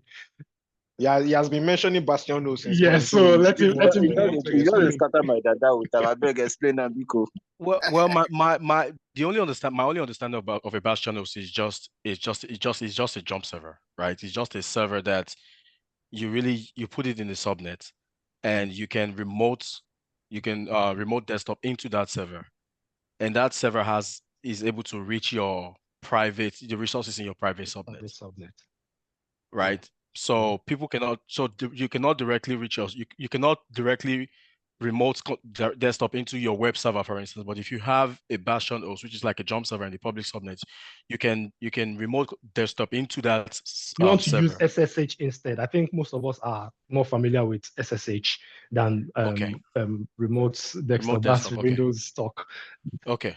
So yeah, so SSH is Windows. Sorry. SSH is Linux, RDP is Windows. Yes, correct. So remote, we understand when it says remote into remote desktop into the server. We understand it, but if you are saying SSH, that means you are talking about Linux server. So, but that's the right. No, you can SSH in Windows too now. It's just the port. It's just the port that it's using that is different. Yeah. Okay. So RDP is using I can't remember what the port number is, but SSH 3068 or something, right? Yeah, I think so. Yeah. Yeah. So yeah, exactly. So it's really pretty much the same thing. So the server can be in the public subnet. That server has access to the internet, but the web server, which is in the private subnet, does not have access. But inside of your VPC, all the resources inside of your VPC can connect, whether they're in the public or the private subnet. They can communicate with each other. Okay. Yes. So if you have the server in your public subnet, that server can communicate with servers in your private subnet, and that the private subnet, the servers in the private subnet can also connect to that server. So if you want to do something exactly, so if you yes, that would be like the jump server, which is like Bastion host is what I'm just trying to be. Do you feel like a redirection, just like a more secure redirection? It's not a redirection in any way. It's just yes, something like exactly something like that. So it's just a jump server. It's just an EC2 instance that can be installed in the public subnet, and knowing fully well that everything in this VPC can connect with each other. If someone is trying to reach the private subnet, they have to go through the Bastion host like Moyo has it. It's not just anybody. Say you as the DevOps engineer now. Correct. They have access to it. Yes.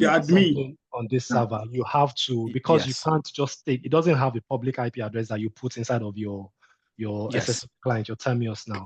I tried it this evening. I didn't work as well. Yeah, you're correct. It's mostly back-end engineers that use the private IP address in your connect. Mostly back-end engineers that use the Bastion host to connect. That's when they want to do maybe clean up or work on the server itself. Yeah, exactly. So like in the VPC, both resources in the private and the public subnet can communicate with each other. But the IP address that they have, the class of IP address that they have will determine whether they can go out of the subnet or not. Exactly. Right. So if it's in the public subnet, it can go out. And it can receive requests. But if it's in the private, it's just gonna be within the VPC. Yes. Makes sense. Did you get that, Austin? Yeah. Or was that Bliss? I need to go read about it first. It's not clear for me yet. I understand the concept I'll look on it this week. All right. Jimmy, did you understand the explanation about the NAT gateway and how you only use it when you need to update or download resources inside of your server from the internet? That's when this NAT gateway comes into play. Okay. That okay? No problem. Okay, does not sound like I understand though. No problem. Wait. Just go on. No Moyo, problem. Moyo, I just want to disagree with you on the response through back to the user from the Without the NAT gateway. Try it out and load balancer. It doesn't, as the name implies here, load balancer, traffic balancer. Traffic comes in and balance it. It doesn't go back, traffic does not go back through it to the public. It's through the NAT gateway, it goes back. So that's my understanding of. do you want to try it out and then come and tell us your findings? I'm very, very sure of this because I know I have resources running in private subnets and that private subnet is not connected to a NAT gateway in any way. But you can try it out and then come and correct me.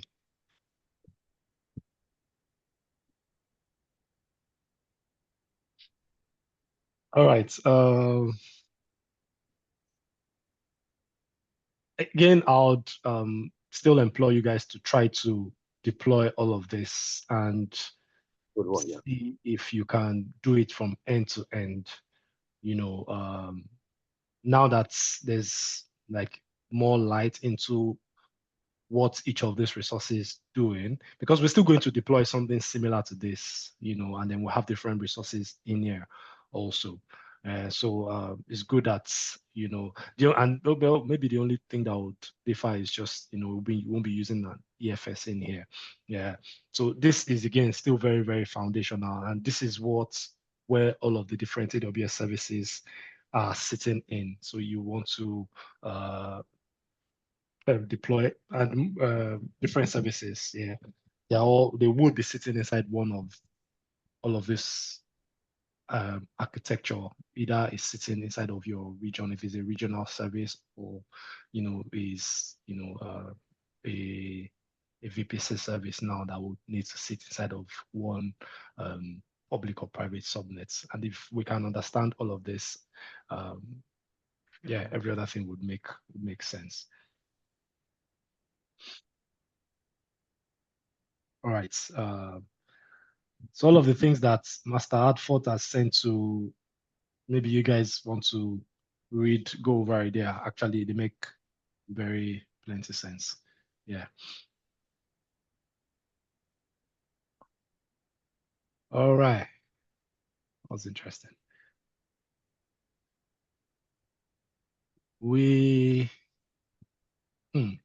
So the cloud formation we did yesterday, did you guys understand it? Why cloud formation? Because that's a different service entirely, which does not even have anything. Well, it still deploys our infrastructure in a way, but I know we had some back and forth in there yesterday. Yeah, it's quite understandable. It's very understandable what you did. It's just I tried connecting my terminal with my AWS before I started watching it. Just you match, then I just abandoned it. Well, we talked about the CLI over and over again now, and then you need to get an access key and a secret key to configure your CLI. I assumed everybody already did that because I think I gave a classwork on changing, editing an IAM user. And then it was just possible using the CLI. Yeah, Master Hartford, I see your hands up. Yes, I just want to say that I was not in class yesterday. You said you slept off. I saw you and I was calling you like, okay. But we just basically use CloudFormation, which is the IAC tool to deploy. And I this watch is the video. Sorry, Moyo, do you mind if I share my screen and you can? So because what I did yesterday, I kind of followed just to get the YAML stuff started, right? And I tried to install the plugin, right? That kind of like that helps with the YAML file creation. Now, at you what don't point actually do you need any plugin to plugin? create Okay. Yeah. Okay, yeah. Just save the file. Just save the file with the appropriate extension, right? Exactly, yeah. Okay. So what I'm saying, what I'm trying to get is, at what point did you connect to the EC2 instance, or that was never done? We didn't have to connect to it. We just what YAML file does is to provision the instance. So if you now decide you want to connect to it, you need to add obviously more things to your well, if you want to connect, you can connect using the instance connects, or if you have if you appended is SSH sorry, is a key file. I don't think I Okay. Do you mind yeah. do you mind if I share my screen? Yes, please go ahead. Okay.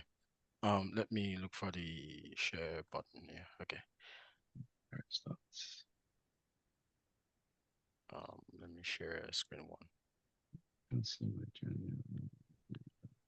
All right. Can you see my screen? It's coming up. Okay. It's coming up.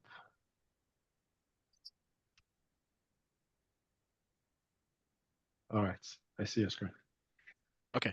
So basically this is what I have, right? So I mean, in the past I've been able to connect from here to my Yeah, EC2 so we're not even instances. connecting to any EC2 instance now. What we're doing is just to create that file.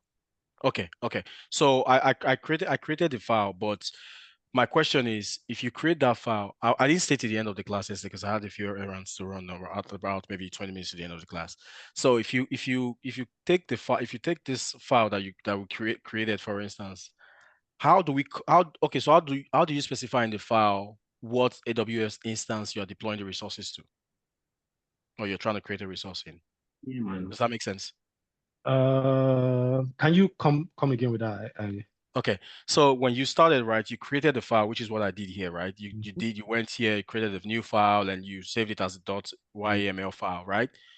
Now, and then you kind of like entered all the commands that you need in the file, right?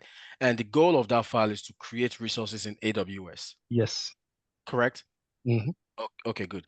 So how do you specify somewhere in the file what AWS instance and then the connection credentials you're going to use to connect? That's where the CloudFormation service comes in. So you take this file that you created, and then you go put it into CloudFormation, and CloudFormation will now read all of the things that you put in here, all of the resources, whatever, as many resources as you put in there, will now read it. And it has to be valid, obviously. Whatever it is that you are putting inside of your template file must be valid, commands, yeah. And then to read it and then go ahead and provision those resources. Okay. So it stacks now. It stacks you go to, and then you upload, you create a stack. Yeah, so you can choose an existing template. If you have a template file, you can upload a template file. So the option I did was to upload a template file, and then that will point to your local machine.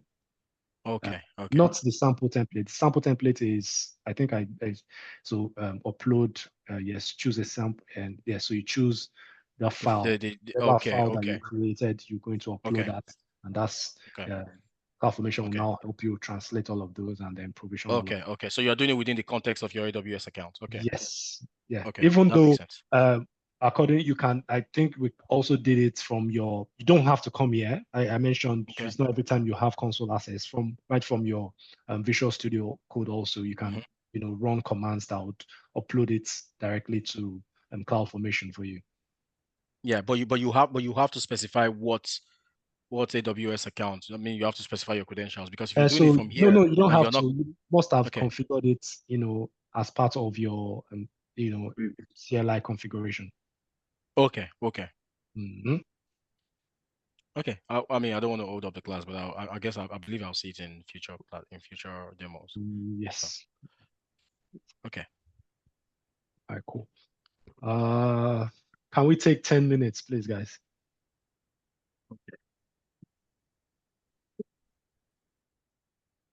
That's fine.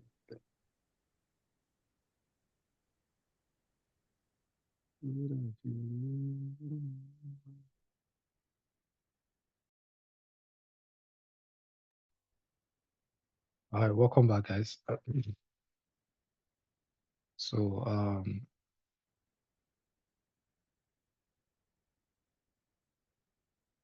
we would still be continuing with our discussion. Yeah. Now I'll be the one posing questions to you guys. Again, it's just it's going to be very, very brief. And most of it is, I think, I don't know if it was Henry that said that some scenario-based questions. And again, for those that still are having challenges understanding all of this, so there's this trainee I had, I think it was in January batch. The guy was unable to set up his AWS account until we got to the IAC module. It was always on my case. I had to eventually just create an IAM user for him in Moban's account. And again, he did not really practice, and he was just lagging behind in class all throughout the cloud computing session. He did not understand a bit of what we did. But after I provisioned, I created an IAM user for him. In fact, before we finished the IAC module, he was able to get a role, a cloud architect role. Yeah, because the moment he got access, he just started. I don't, maybe he didn't have anything he was doing during the week, but he ran through all of those videos, followed all of the steps, and it was somebody after during the week, because I'm always busy during the day. At night is we are always in different sessions. Okay, Moyo, I've done this, but I didn't get it.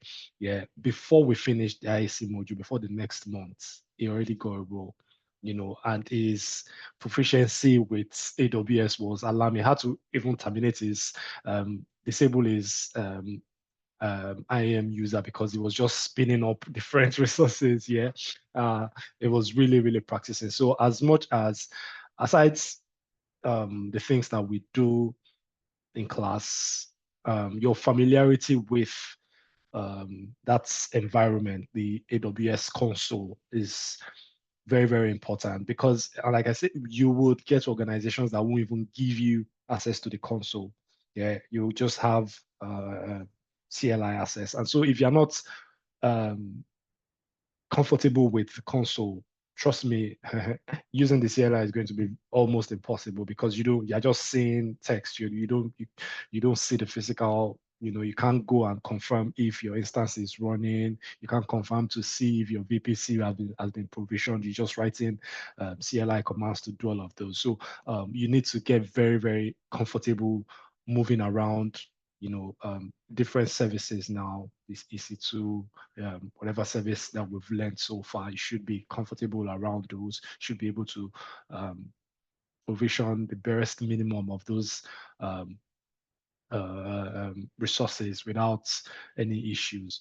Yeah, so again, you would need to practice is very, very important. Understanding, yes, is good, but it's when you use these things that, yes, you'd have questions. If you want to understand before you do, well, I don't know. We all learn in different ways, though, but I believe is when you do that, some kind of questions would arise that even if you don't want to come to class to ask, if you want to do your research by yourself, so you want to go and ask Google or ChatGPT or any generative AI trend that you're using, yeah, to get a proper understanding.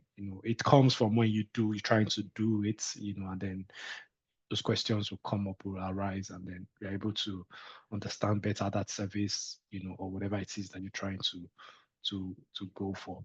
Yeah. All right, I just thought I, put that out there. So, where is my shell? Okay, no, we talked about databases already. Why is this slide in here? I have no idea. So, now we'll be posing this question to us, and these are the kind of questions you'll be seeing for those that would be taking certifications. Some of them even go even longer than this. They would really paint a very, very, and in the long run, it's just one part of those questions that actually is what they are looking for. Yeah, so the mobile tech website now is, I hope you guys are here back with me. So this is supposed to be Yes, I'm with you. Yeah, with you. discussion there that we started already. So, mobiletech.com now is hosted on a fleet of EC2 instances and managed basically all the things we've talked about, managed by an auto scaling group and fronted by an application load balancer. I didn't even know that we were going to have that much discussion before. Yeah, this question was there already. So the ASG has been configured to scale on demand based on the traffic going to the website as the ASG now. So to reduce costs, you have configured the ASG to scale based on the traffic going through the application load balancer. The question is, to make the solution highly available, you have updated the ASG and set the minimum capacity to 2. How can you further reduce costs while still respecting that requirement of having 2 instances running based on traffic? So you guys can quickly ponder on this, and anybody that has anything to just say about it, please go ahead. So they painted so many, kind of paints the picture of the architecture that we have already, but now they're asking that the goal is around, the question is centered around cost optimization. I think I said this yesterday that a chunk of questions, especially from, I think, solutions architects, is always revolved around cost optimization, because besides knowing how to provision all of these resources, how to provision it without spending so much, also very, very important. Reducing costs. Make your boss not swear for you. You know how many times I've been called that, Moyo, I just got our bill. Why are we spending so much? Like, I'm using the number of resources that I even go the extra mile by doing things that are not even right. I run multiple databases in one RDS instance, and they're still telling, and then you still scream that, no, that's not right. Let the databases be on separate instances, and then you see the bill and you scream. Like, please, Robert. To me, I've tried. In this whole scenario, I can say one of the ways to reduce cost is because the auto scaling group, that's the ASG, is already serving a role as auto scaling in terms of like managing traffic utilization, whereby if the capacity, the CPU capacity or the CPU usage gets to a particular threshold, it tends to like this thing deploy another instance just to save the kind of like traffic that's coming in. So there will be no need for the auto load balancer, application load balancer. So we can probably scrub out the application load balancer and thereby putting the web server in the public subnets, and same way the auto scaling this thing group in the public subnets for kind of like security and all of that stuff, for it to be easily be accessed? That is Let me a come in here. likely solution. Yeah, but I'll let Yeah. that for talk. But that would expose your instances now to all sorts of Yeah. security, you know, threats and all of those. There's a reason why they decided to use the load balancer and maybe put it in. Maybe even though they didn't explicitly say it here, Can you but share that that architecture, because we are just seeing this, because if you can share it on the chart so we can use that why kind of like picturing what we are kind of like illustrating this our is head. quite different from the architecture. This is so in the exam they will not give you a picture. They will just now text they will give you. So you have to picture it yourself. Like okay, yes. But it's good that I think this question is basically what we have in here. It's just the setup is almost the same. We have our web servers and we have the application load balancer, and then we have the auto scaling group. Those are the things that we are looking at. Can I ask a question for further clarification? Can you please go back to the question? Okay. So the auto scaling group, does it in any way function anything similar to what the application load balancing does? No. All it does. No. Okay. Yes, it doesn't. Let me just explain a bit what I understand. Okay. So what I see here is that since we have an auto scaling group that will scale, which means they already have a template that has the EC2 instances nature on the exactly. template. Yeah. So the auto scaling group uses to modify. So we don't have need for two of these auto scaling group. One will be enough to do the scaling as required. So what we'll do is that we'll put the minimum number of EC2 we want to store. The maximum number we have there, put it as a maximum, or just maybe a threshold. Add maybe 2 more to it. Then the minimum required, add it to it as a benchmark. Then when the traffic comes, you scale up and scale down as needed. So we don't have need for this fleet of institutes system on the system. Is that understanding? Yes.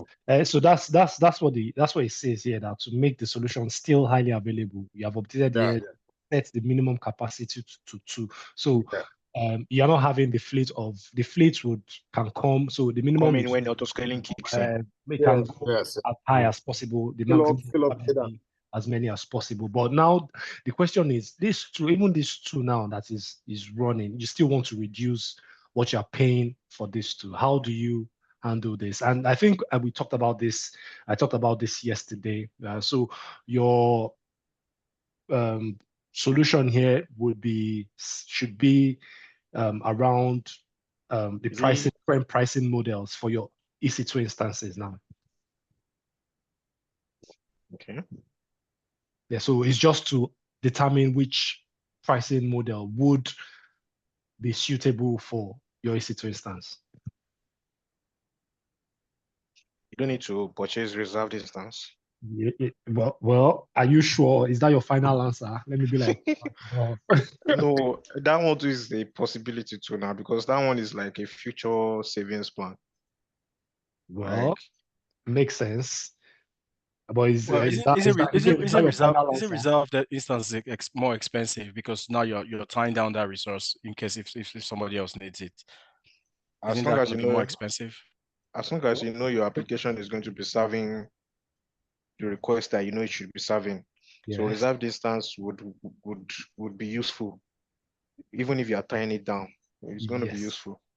So for a company like Jumia or Konga now, you cannot tell them that reserved instance is not going to be useful for them, because for periods exactly. Yeah. Or for civil situations where they have all these Black Fridays and everything, that's the time that reserved instance will really save their ass. Okay. So yes, you are absolutely correct, Palumi. So the reserved instance would be your best bet. So we have spot instances which would further reduce cost, but is porous. AWS can terminate those at any time. So with your reserved instance, those two instances that should be up and running at all times, if you reserve those two, and like you rightly said, when traffic spikes, other instances can be spinned up. Those don't have to be reserved. They can be, because maybe it's just for a day, like the Black Friday now, and then they get terminated immediately afterwards. But for those two, if you reserve those, you would reduce at least 75% of the cost that you'll be paying if you were paying on demand. Yeah. So they just like having a passive and active instance. Exactly. Yes. Yep.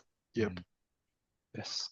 So so once you see costs and you see EC2 instance, you want to think towards your pricing model, the different pricing models that you have. Yeah. So yes, you just reserve. If you reserve those two instances, you would definitely reduce cost. All right, moving on. I hope that's fine for a response. I wish Taiwan and Dan would participate more in this class though. Yeah, I'm here, but is it possible to schedule scaling? To schedule scaling, like that's what the ESG does now. Yes, yes. So you can't. So if you know when the spike, you know exactly when traffic will come. You can. That's nice. That's a nice idea. Yeah. Scheduling, scaling, having a profile that let's say you know that maybe it's on Friday. Let's like say you can predict your yes. It makes sense. Yeah. As It part makes of sense. setting So up that's your auto scaling group, you can do that actually. Yes. Yeah, that makes sense. That makes sense. But why auto scaling give that that way the flexibility? Yeah. It's for that flexibility. That what ASG does now. It just gives you the flexibility to provision and then to terminate. Bring commission, the commission, yeah. Yes. So I would just say why auto the ASG gives you that leverage for you to predict if you know when definitely you have a spike, but not at all time. Just imagine you are having a spike when you never predicted. So the ASG just there at that time. So either which way. That is why he mentioned Moyo mentioned earlier of that pricing model where those other instances that you have set up will just be on the passive mode, while only one will be active at that time, pending when there is a spike. I don't know if that's correct. Passive. If you are saying passive now, it means maybe is stopped or is running, but it's not serving traffic. You'll still be paying for it if it's running. But the ASG gives you the flexibility because you, as part of the setting up, you have a template now. Your application is set up inside that template, so you can always spin up, when it's needed. You don't have to. That active passive may not be the right terminology. It scales. It provisions a new resource as you need. Yeah. So it's not like those resources that you reserve them and then you want to turn them on when traffic goes up. No, it just spins up a fresh instance for you, but as part of that provisioning, automatically you've configured it to use the right maybe AMI or that you have your application running in, and then it adds it to your target group, which is part of your application load balancer. Yeah, but what Taiwo mentioned is that and again, your ASG will do that for you. If you don't know, say you don't know the traffic can come from at any time, the ASG can, accommodate that kind of unpredictable traffic. Yeah, then all you need to do is configure say when my CPU, a condition now, say the CPU goes above a certain threshold, now spin up a new instance. And you can also configure that, okay, yes, on this day, at this time, I know definitely traffic is going up. Please provision extra EC2 instances. Yeah, so you can do that on the schedule also. It can also just be automated. Yeah. All right. So we have two questions in here, but we'll take the first one first. So everything is still centered around EC2 instances. So you want to install software updates on hundreds of Linux EC2 instances that you manage. I expect that this would even be we'll get a chorus response in this. So you want to store these updates on shared storage, which should be dynamically loaded on the EC2 instances and shouldn't require heavy operations. What do you suggest? What service do you suggest would be best suited? Shared storage. Can you explain what you mean? If it's shared storage, then EFS will be the way to go. EFS. Oh, yes. There was one of the things that I mentioned that when I was so when I said it, I was like, what? I mean, I responded to all this question now. Even before the question came. As in, your explanation on those two things, blob storage and EFS, I mean, the way you explained it, I totally understood what you were trying to explain there. As I said, one instance for this one is dedicated to an instance, this one is dedicated to multiple instances. I totally understood the explanation, to be honest. Clear demarcation of those different storages, yeah. So you just store those software updates on the EFS and then you mount them onto those instances, and then when they start up, they automatically get that update. Again, you have hundreds of EC2 instances, yeah. That's would work. So finally, this I don't think we've touched on this though, but as a solutions architect, you're planning to migrate a complex enterprise resource planning software suite to AWS cloud. And if you've ever worked with an ERP, you know that it's kind of complex to set up. So you're planning to host the software on a set of EC2 instances managed by an auto-scaling group. The software traditionally takes over an hour to set up, on just one Linux machine, and then you want to set it up on, several instances. How do you recommend that you speed up the installation process when there's a scale-out event? Yeah. So the goal is to set it up on a set of EC2 instances. I think we even talked about this when we mentioned in the first EC2 instance, when we talked about that first question, though. I think I talking about auto scaling group and then launch configuration. Yeah, so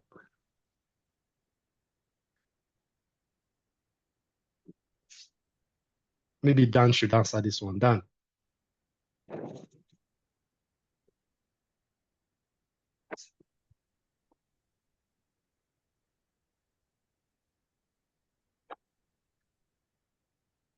I'm waiting for the solutions architect to give us a response.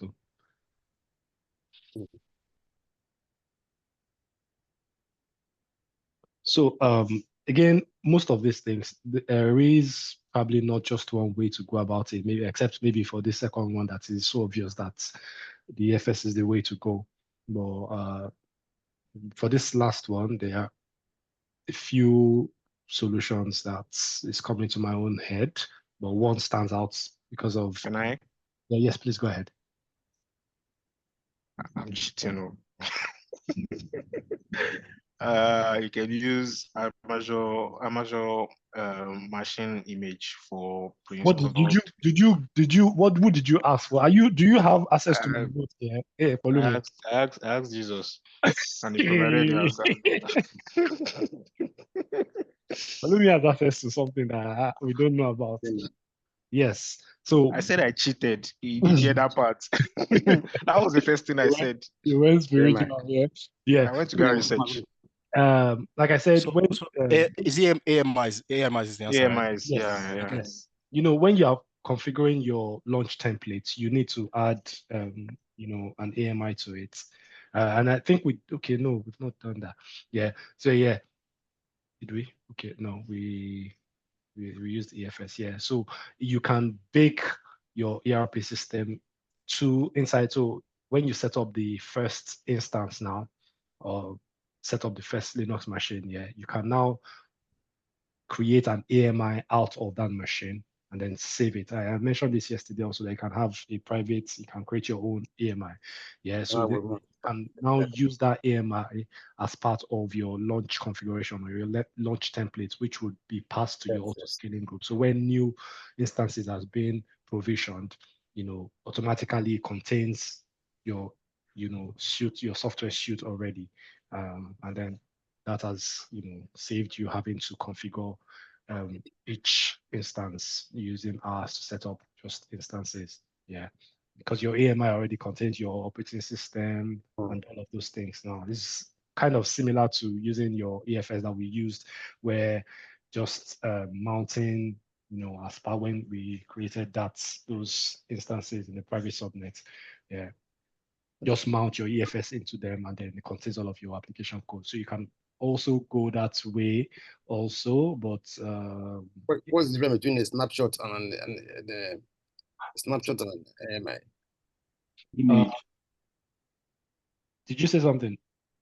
Yes, I wanted to ask the difference between the snapshot and an AMI.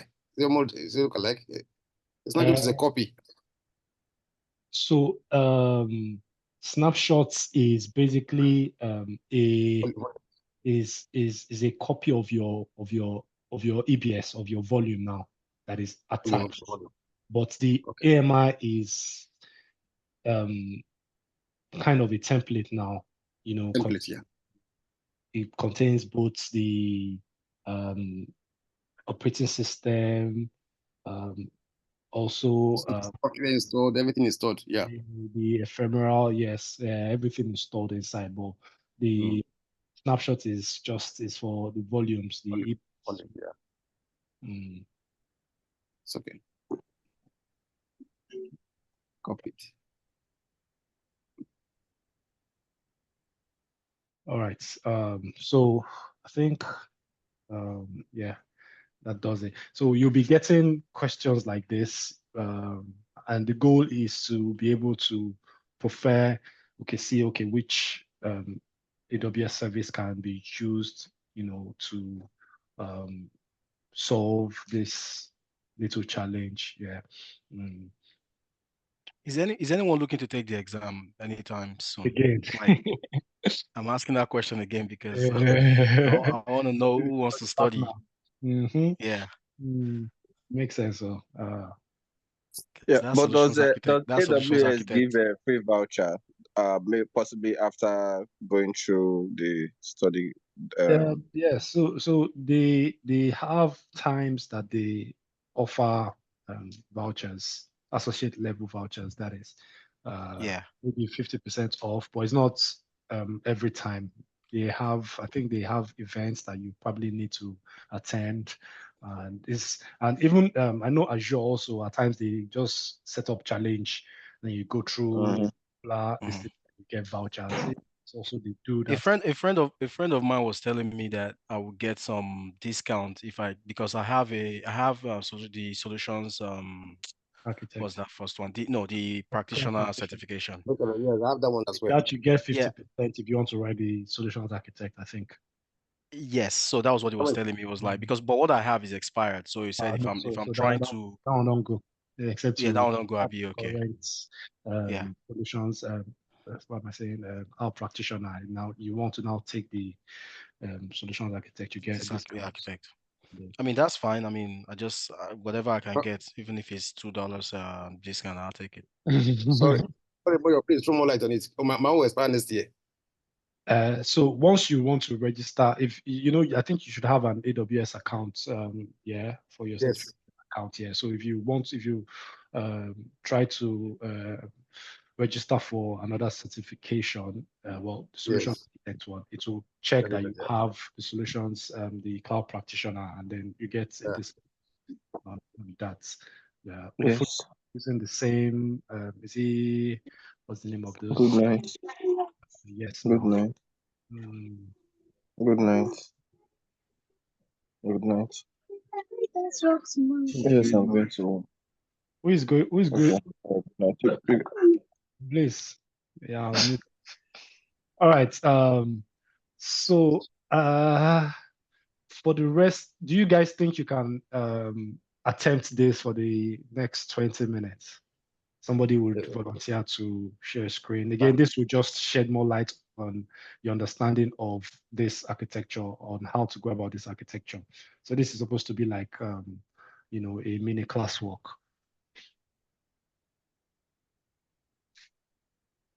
So create a for clear architecture. As for subnets. I explained. So if I'm going to do this, this won't take me less than 5 minutes. But because you guys will be working together, I say in 20 minutes, you should be able to do it. So you can go about this in different ways. But again, this is so that you can see if you guys actually have worked on this or understand this architecture thing. Ahmad again, over and over again, what it means by 40 architecture. And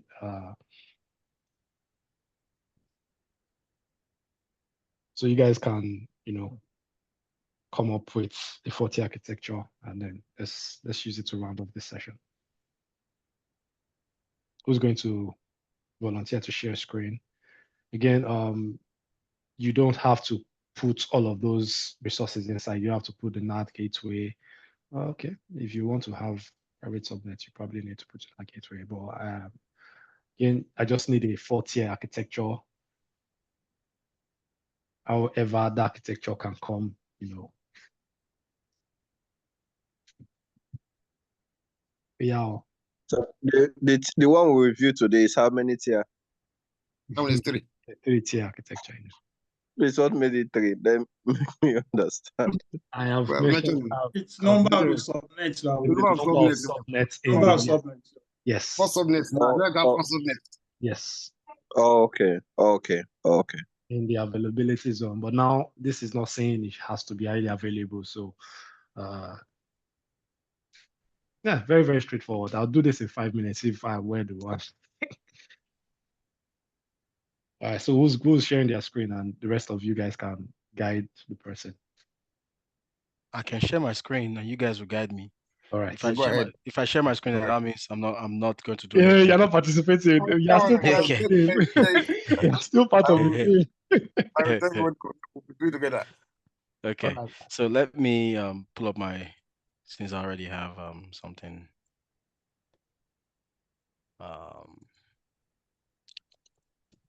Let me share the screen. My laptop is a bit overwhelmed right now because I haven't shut down I was running a script that's been taking days. So it's kind of slow. So pardon the slowness. Okay, so I'm sharing screen 2.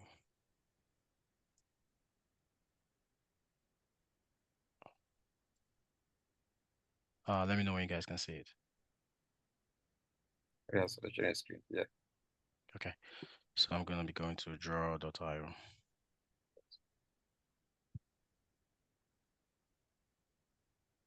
I don't think you want to draw the architecture. Maybe just go ahead and just provision it. Oh, just provision. Okay. Drawing it is going to take a time. To take a while. Okay. Okay. Okay. Let me pull my AWS. AWS.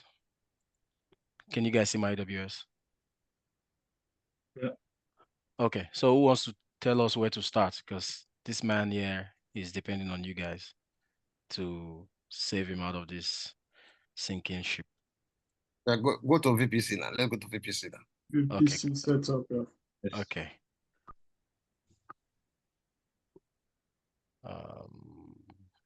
Trying to get this thing out of my screen so it's not stressing me out.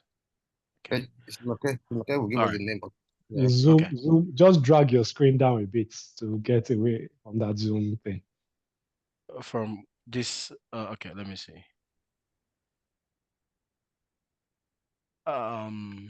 This thing I should be able to remove this thing now. Why is this thing just on the screen? Okay, let me take it away from here. What are you trying to remove? I already removed it. Zoom will test you. Yeah. Okay, so you guys can see my screen without that. Yeah, you go ahead and go to VPC first. Okay.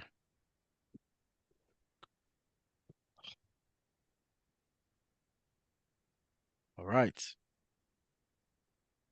Are they listening?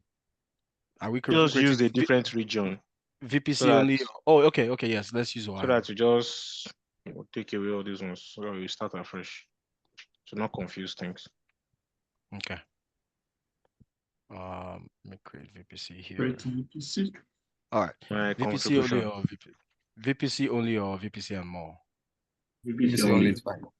Okay. All right. What name are we giving it? DevOps team. July. DevOps team. Okay. DevOps team. All right. VPC. Oh, dash VPC. Dash VPC. Okay. Okay. Okay. Oh yeah, we have 20 minutes, so you guys should speak English, please. Yeah. I put Decider or something. Decider. Yeah. What? Okay. 10 dot what? 10.0 something. The what? /24. No, /16. /16. Okay. Yes. /16. Okay. And you create everything default like that. Are we not going to put a tag to it? Yeah, you can put name. Okay, let me use name here. And what would you like to call it? It's already there. Okay, it's already there. Okay. Yeah. Okay. Oh yeah, magic. Subnet. Okay, create subnets. Okay. Yeah. Straight away. Create subnet. Okay. Select a VPC. That's this one. Yeah. I put in the subnet. What are we going to call the first subnet? Private public subnet is the first one we do before the private. So public subnet. Public subnet. Should I put what else do you want to add to it? Just like that? Maybe availability zone 1 or something. Yes. Okay. AZ1. Okay. All right. And to enter decider. Wait first. Okay. Availability. Let's tell you what we have there. Well, Why we are how many do you have there? They have we have three availability zones in Ohio. And so please go to the public subnet and put dash 2A there. Dash AZ -2 AZ2. AZ2. AZ2 or 1. You can use 1. One. Let's use it the way it is. Wow. Yes, use 2A there, please. AZ2A. Okay. Yeah. No, don't get too confused. Okay. Okay, let me see. AZ2A. Yes. But it's AZ1. It's okay. 2A. Okay, no problem. All right. So what should the IPv4 be? 10.0 /20. The what? The 0? /0/ maybe 24 or something. .0/24. /24. Yeah, /24. Okay. Yeah, go to add new subnet. Add new subnet. Yeah. Now we'll create the second subnet for zone 2. That same public subnet for zone 2. Okay. But let me see. Availability zone 2B. Can use 2B. Use the B now. 2B. Yes. Yeah. Availability zone 2B. But don't think we have a constraint. We have four tiers and we have only 3 here. So this one will now be 10.0.1. .1. Yeah, we use .1 then. No. No. 0.1. 1.0/20. Yeah. 24. 24. Add new subnet. So this one will now be the private subnet. Yeah. We are creating 2 of this. Is it 2 or 4? From that diagram, is it 2 subnet or 4 subnets? 4 private. We say 40. Yeah, we're having maybe less decision to have maybe 1 public, then 3 privates. 3 privates. Yeah, no. It's 4 now. Yeah, we're having 1 public, then 3 private. 3 private, so it's 4. Okay. So we are But creating three. what I'm seeing here, all the available ones, there are only three. A, B, and C, they already have in this region. So I don't Yeah, know we whether have only three availability zones this region. in this region. Yes. So how do we not do the fourth one? That's the issue now. I've seen that for long now. I don't know. So we must use So we can have two subnets in Subnet in one one AZ. Yes, sir. Yeah. So okay, so right now we have two subnets, and then this is so we can have two private subnets in the same region, in the same region, yeah. availability zone. Okay, so this will be 2C. Okay, choose the first one. The first one. Yeah. Because this one is private. Okay. 2A. They will put in the cider now. The cider. 10.0.0. No. Dot two. Yeah. Dot zero. Dot zero. 124. Oh yeah. Okay, so this is we have how many now? This is 1, 3, I 2. think. Yes, 3. 3. Okay, so then I'll add a new subnet. So the fourth one. So this will be another private. To be, yeah. Is it to be? Is it to be? Is it to be? And it should be here. And then it should be 10.0.03. Three. Okay. Okay, that 3. Is it a 3? Yes. Yes. Yeah, it's 3. Okay. Previous one was 2. 0, 1, 2, 3. Yeah. 3. That's 0. 24. Okay. Go ahead and quit. That's create subnet. Okay.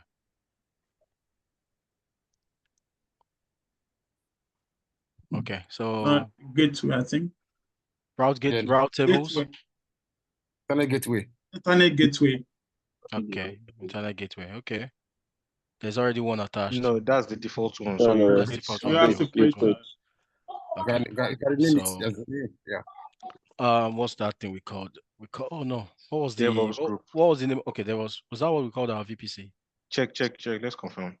Yeah, that's I think it's DevOps something. I can't remember.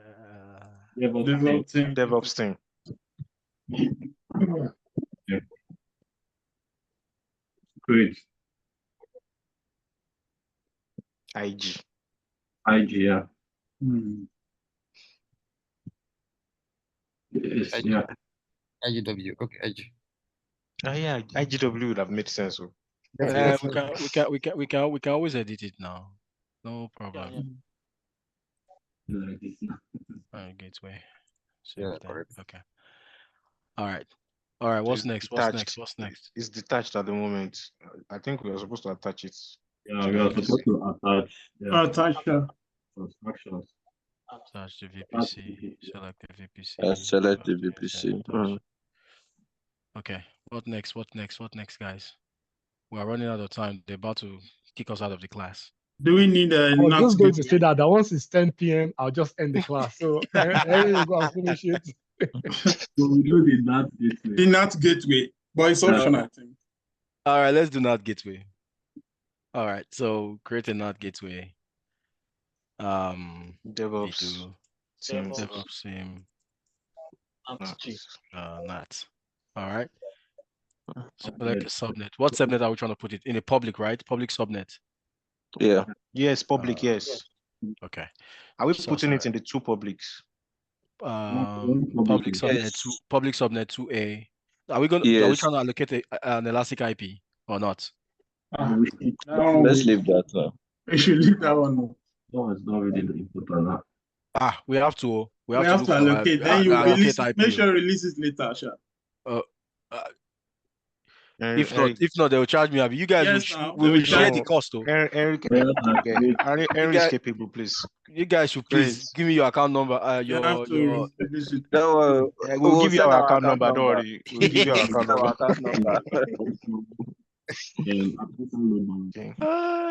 What about the second? Routing table. Okay.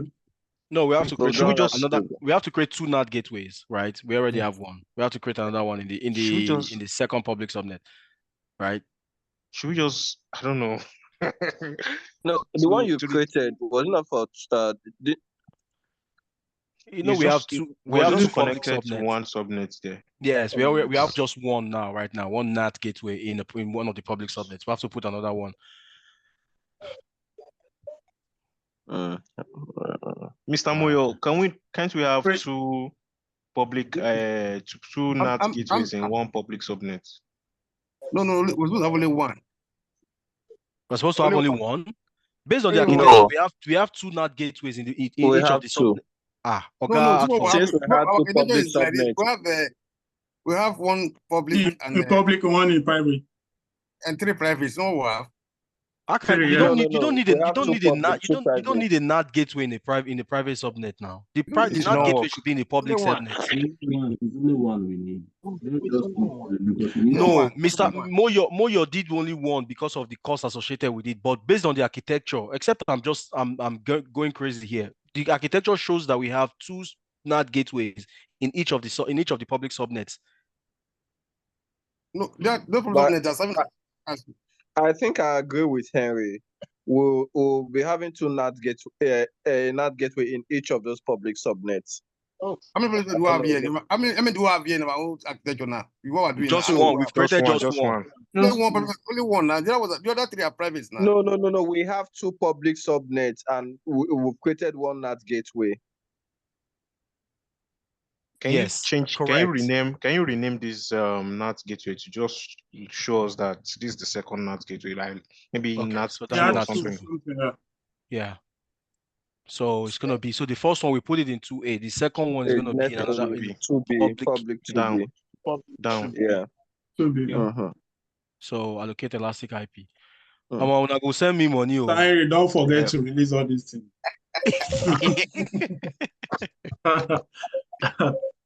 Okay, so we have our NAT gateways now. Okay, so what's next? Routing tables. Oh. Well, okay. So how many route tables do we need? I think one. We need 2 route tables in each of the. Yes, one in public and one in public for private. Yeah.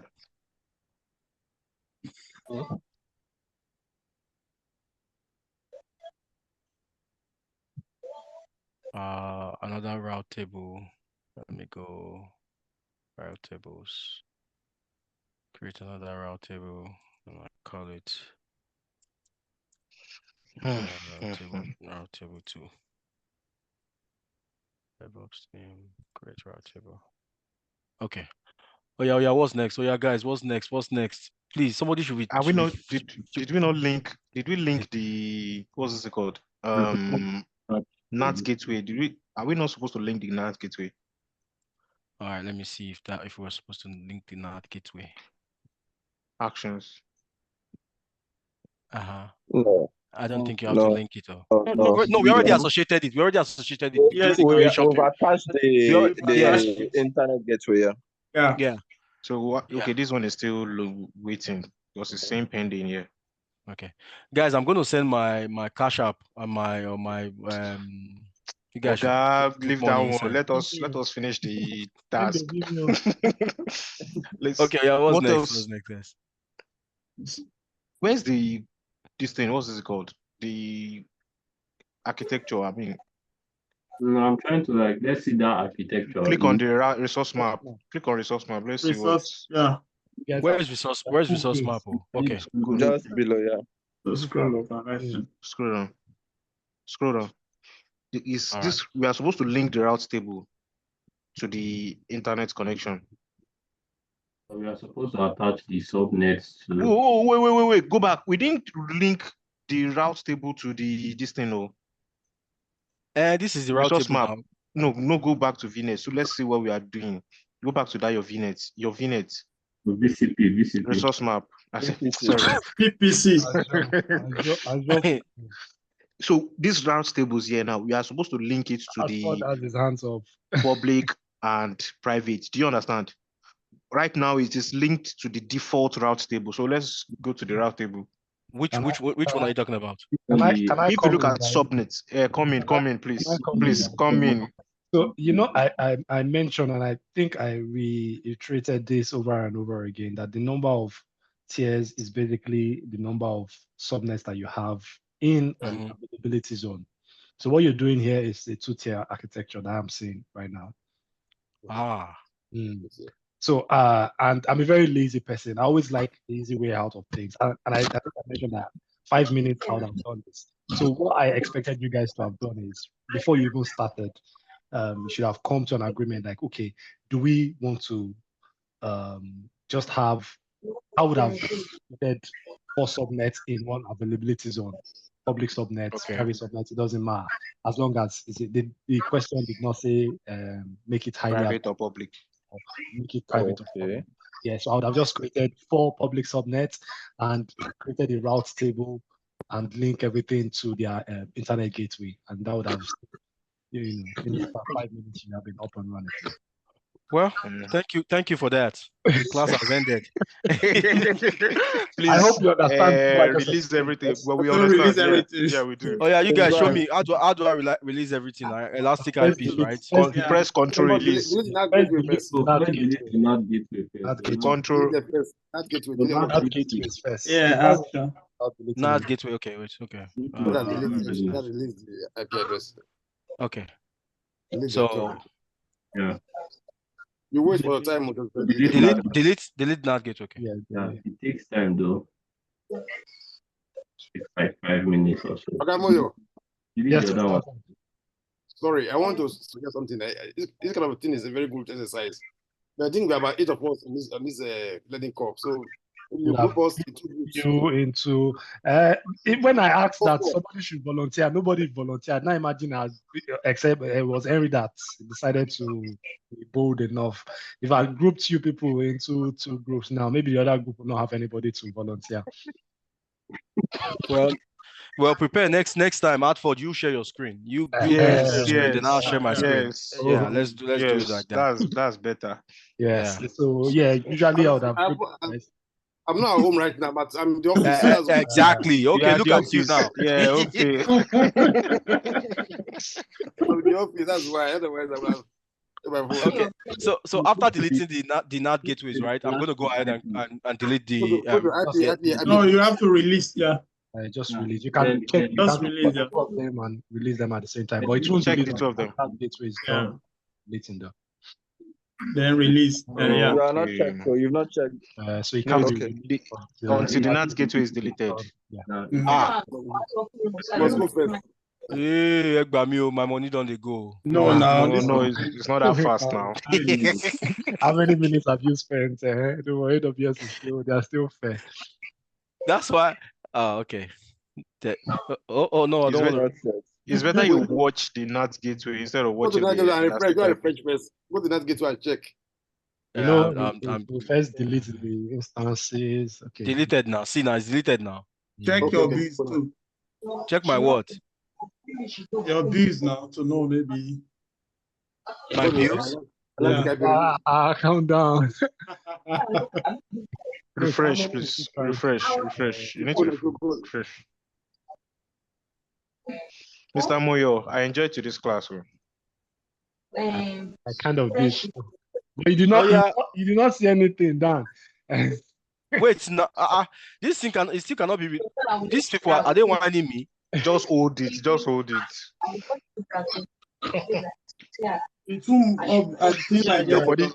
Your body don't calm down, Abby. Yes, so because before the next class, I will send my cash app in this thing. No, it is to Moban. It's not even to us. We'll take it off. The next. Okay. So just to my final question, Moyo, you said that a 4-tier application in this case would be. I mean, sorry, a 4-tier architecture would be if we have 4 subnets within an availability zone. It doesn't matter, right? Yes, whether it's public or private. That's But what we just did here was 4 subnets. But how was that 2-tier? You have Because we put everything in multiple availability zones. Yes, they are in 2 availability zones. So it's highly available, but it's not. But it's just 2 tiers. Yes, but it's just 2 tiers. Exactly. I don't understand. So that means this question can come in different ways, as it needs better understanding. Yes. Because they could say create fourth tier architecture in 2 availability zone, or they can tell you to make it highly available. So highly available is the term they will use. They won't tell you create it in multiple. They'll tell you create an highly available architecture, 4-tier highly available architecture. With that, multiple availability zones, and I can have 4 subnets in each of the availability zones. That makes sense. All right, guys. I trust guys. Okay, Dan already said he enjoyed today's class. Practice. So another question again, please. This VPC right now, I hope it's not consuming money. No, it's a free resource. It's too the fear. It's too the fear. You have to spend this money. If you share your screen, What are you doing with all the money you are making? Am I making money? Okay, so even if you have money to spend, don't dash it on PS, please. Dash somebody else. Exactly. All right, that's all I have for today. Today's class was one of the most enjoyable class for me, to be honest. Interactive, you say, because every other class you've been learning, it's just that maybe you've been learning German while I was speaking. Yeah, Hartford slept yesterday in the class. No, it wasn't in class at all. Not that I slept off from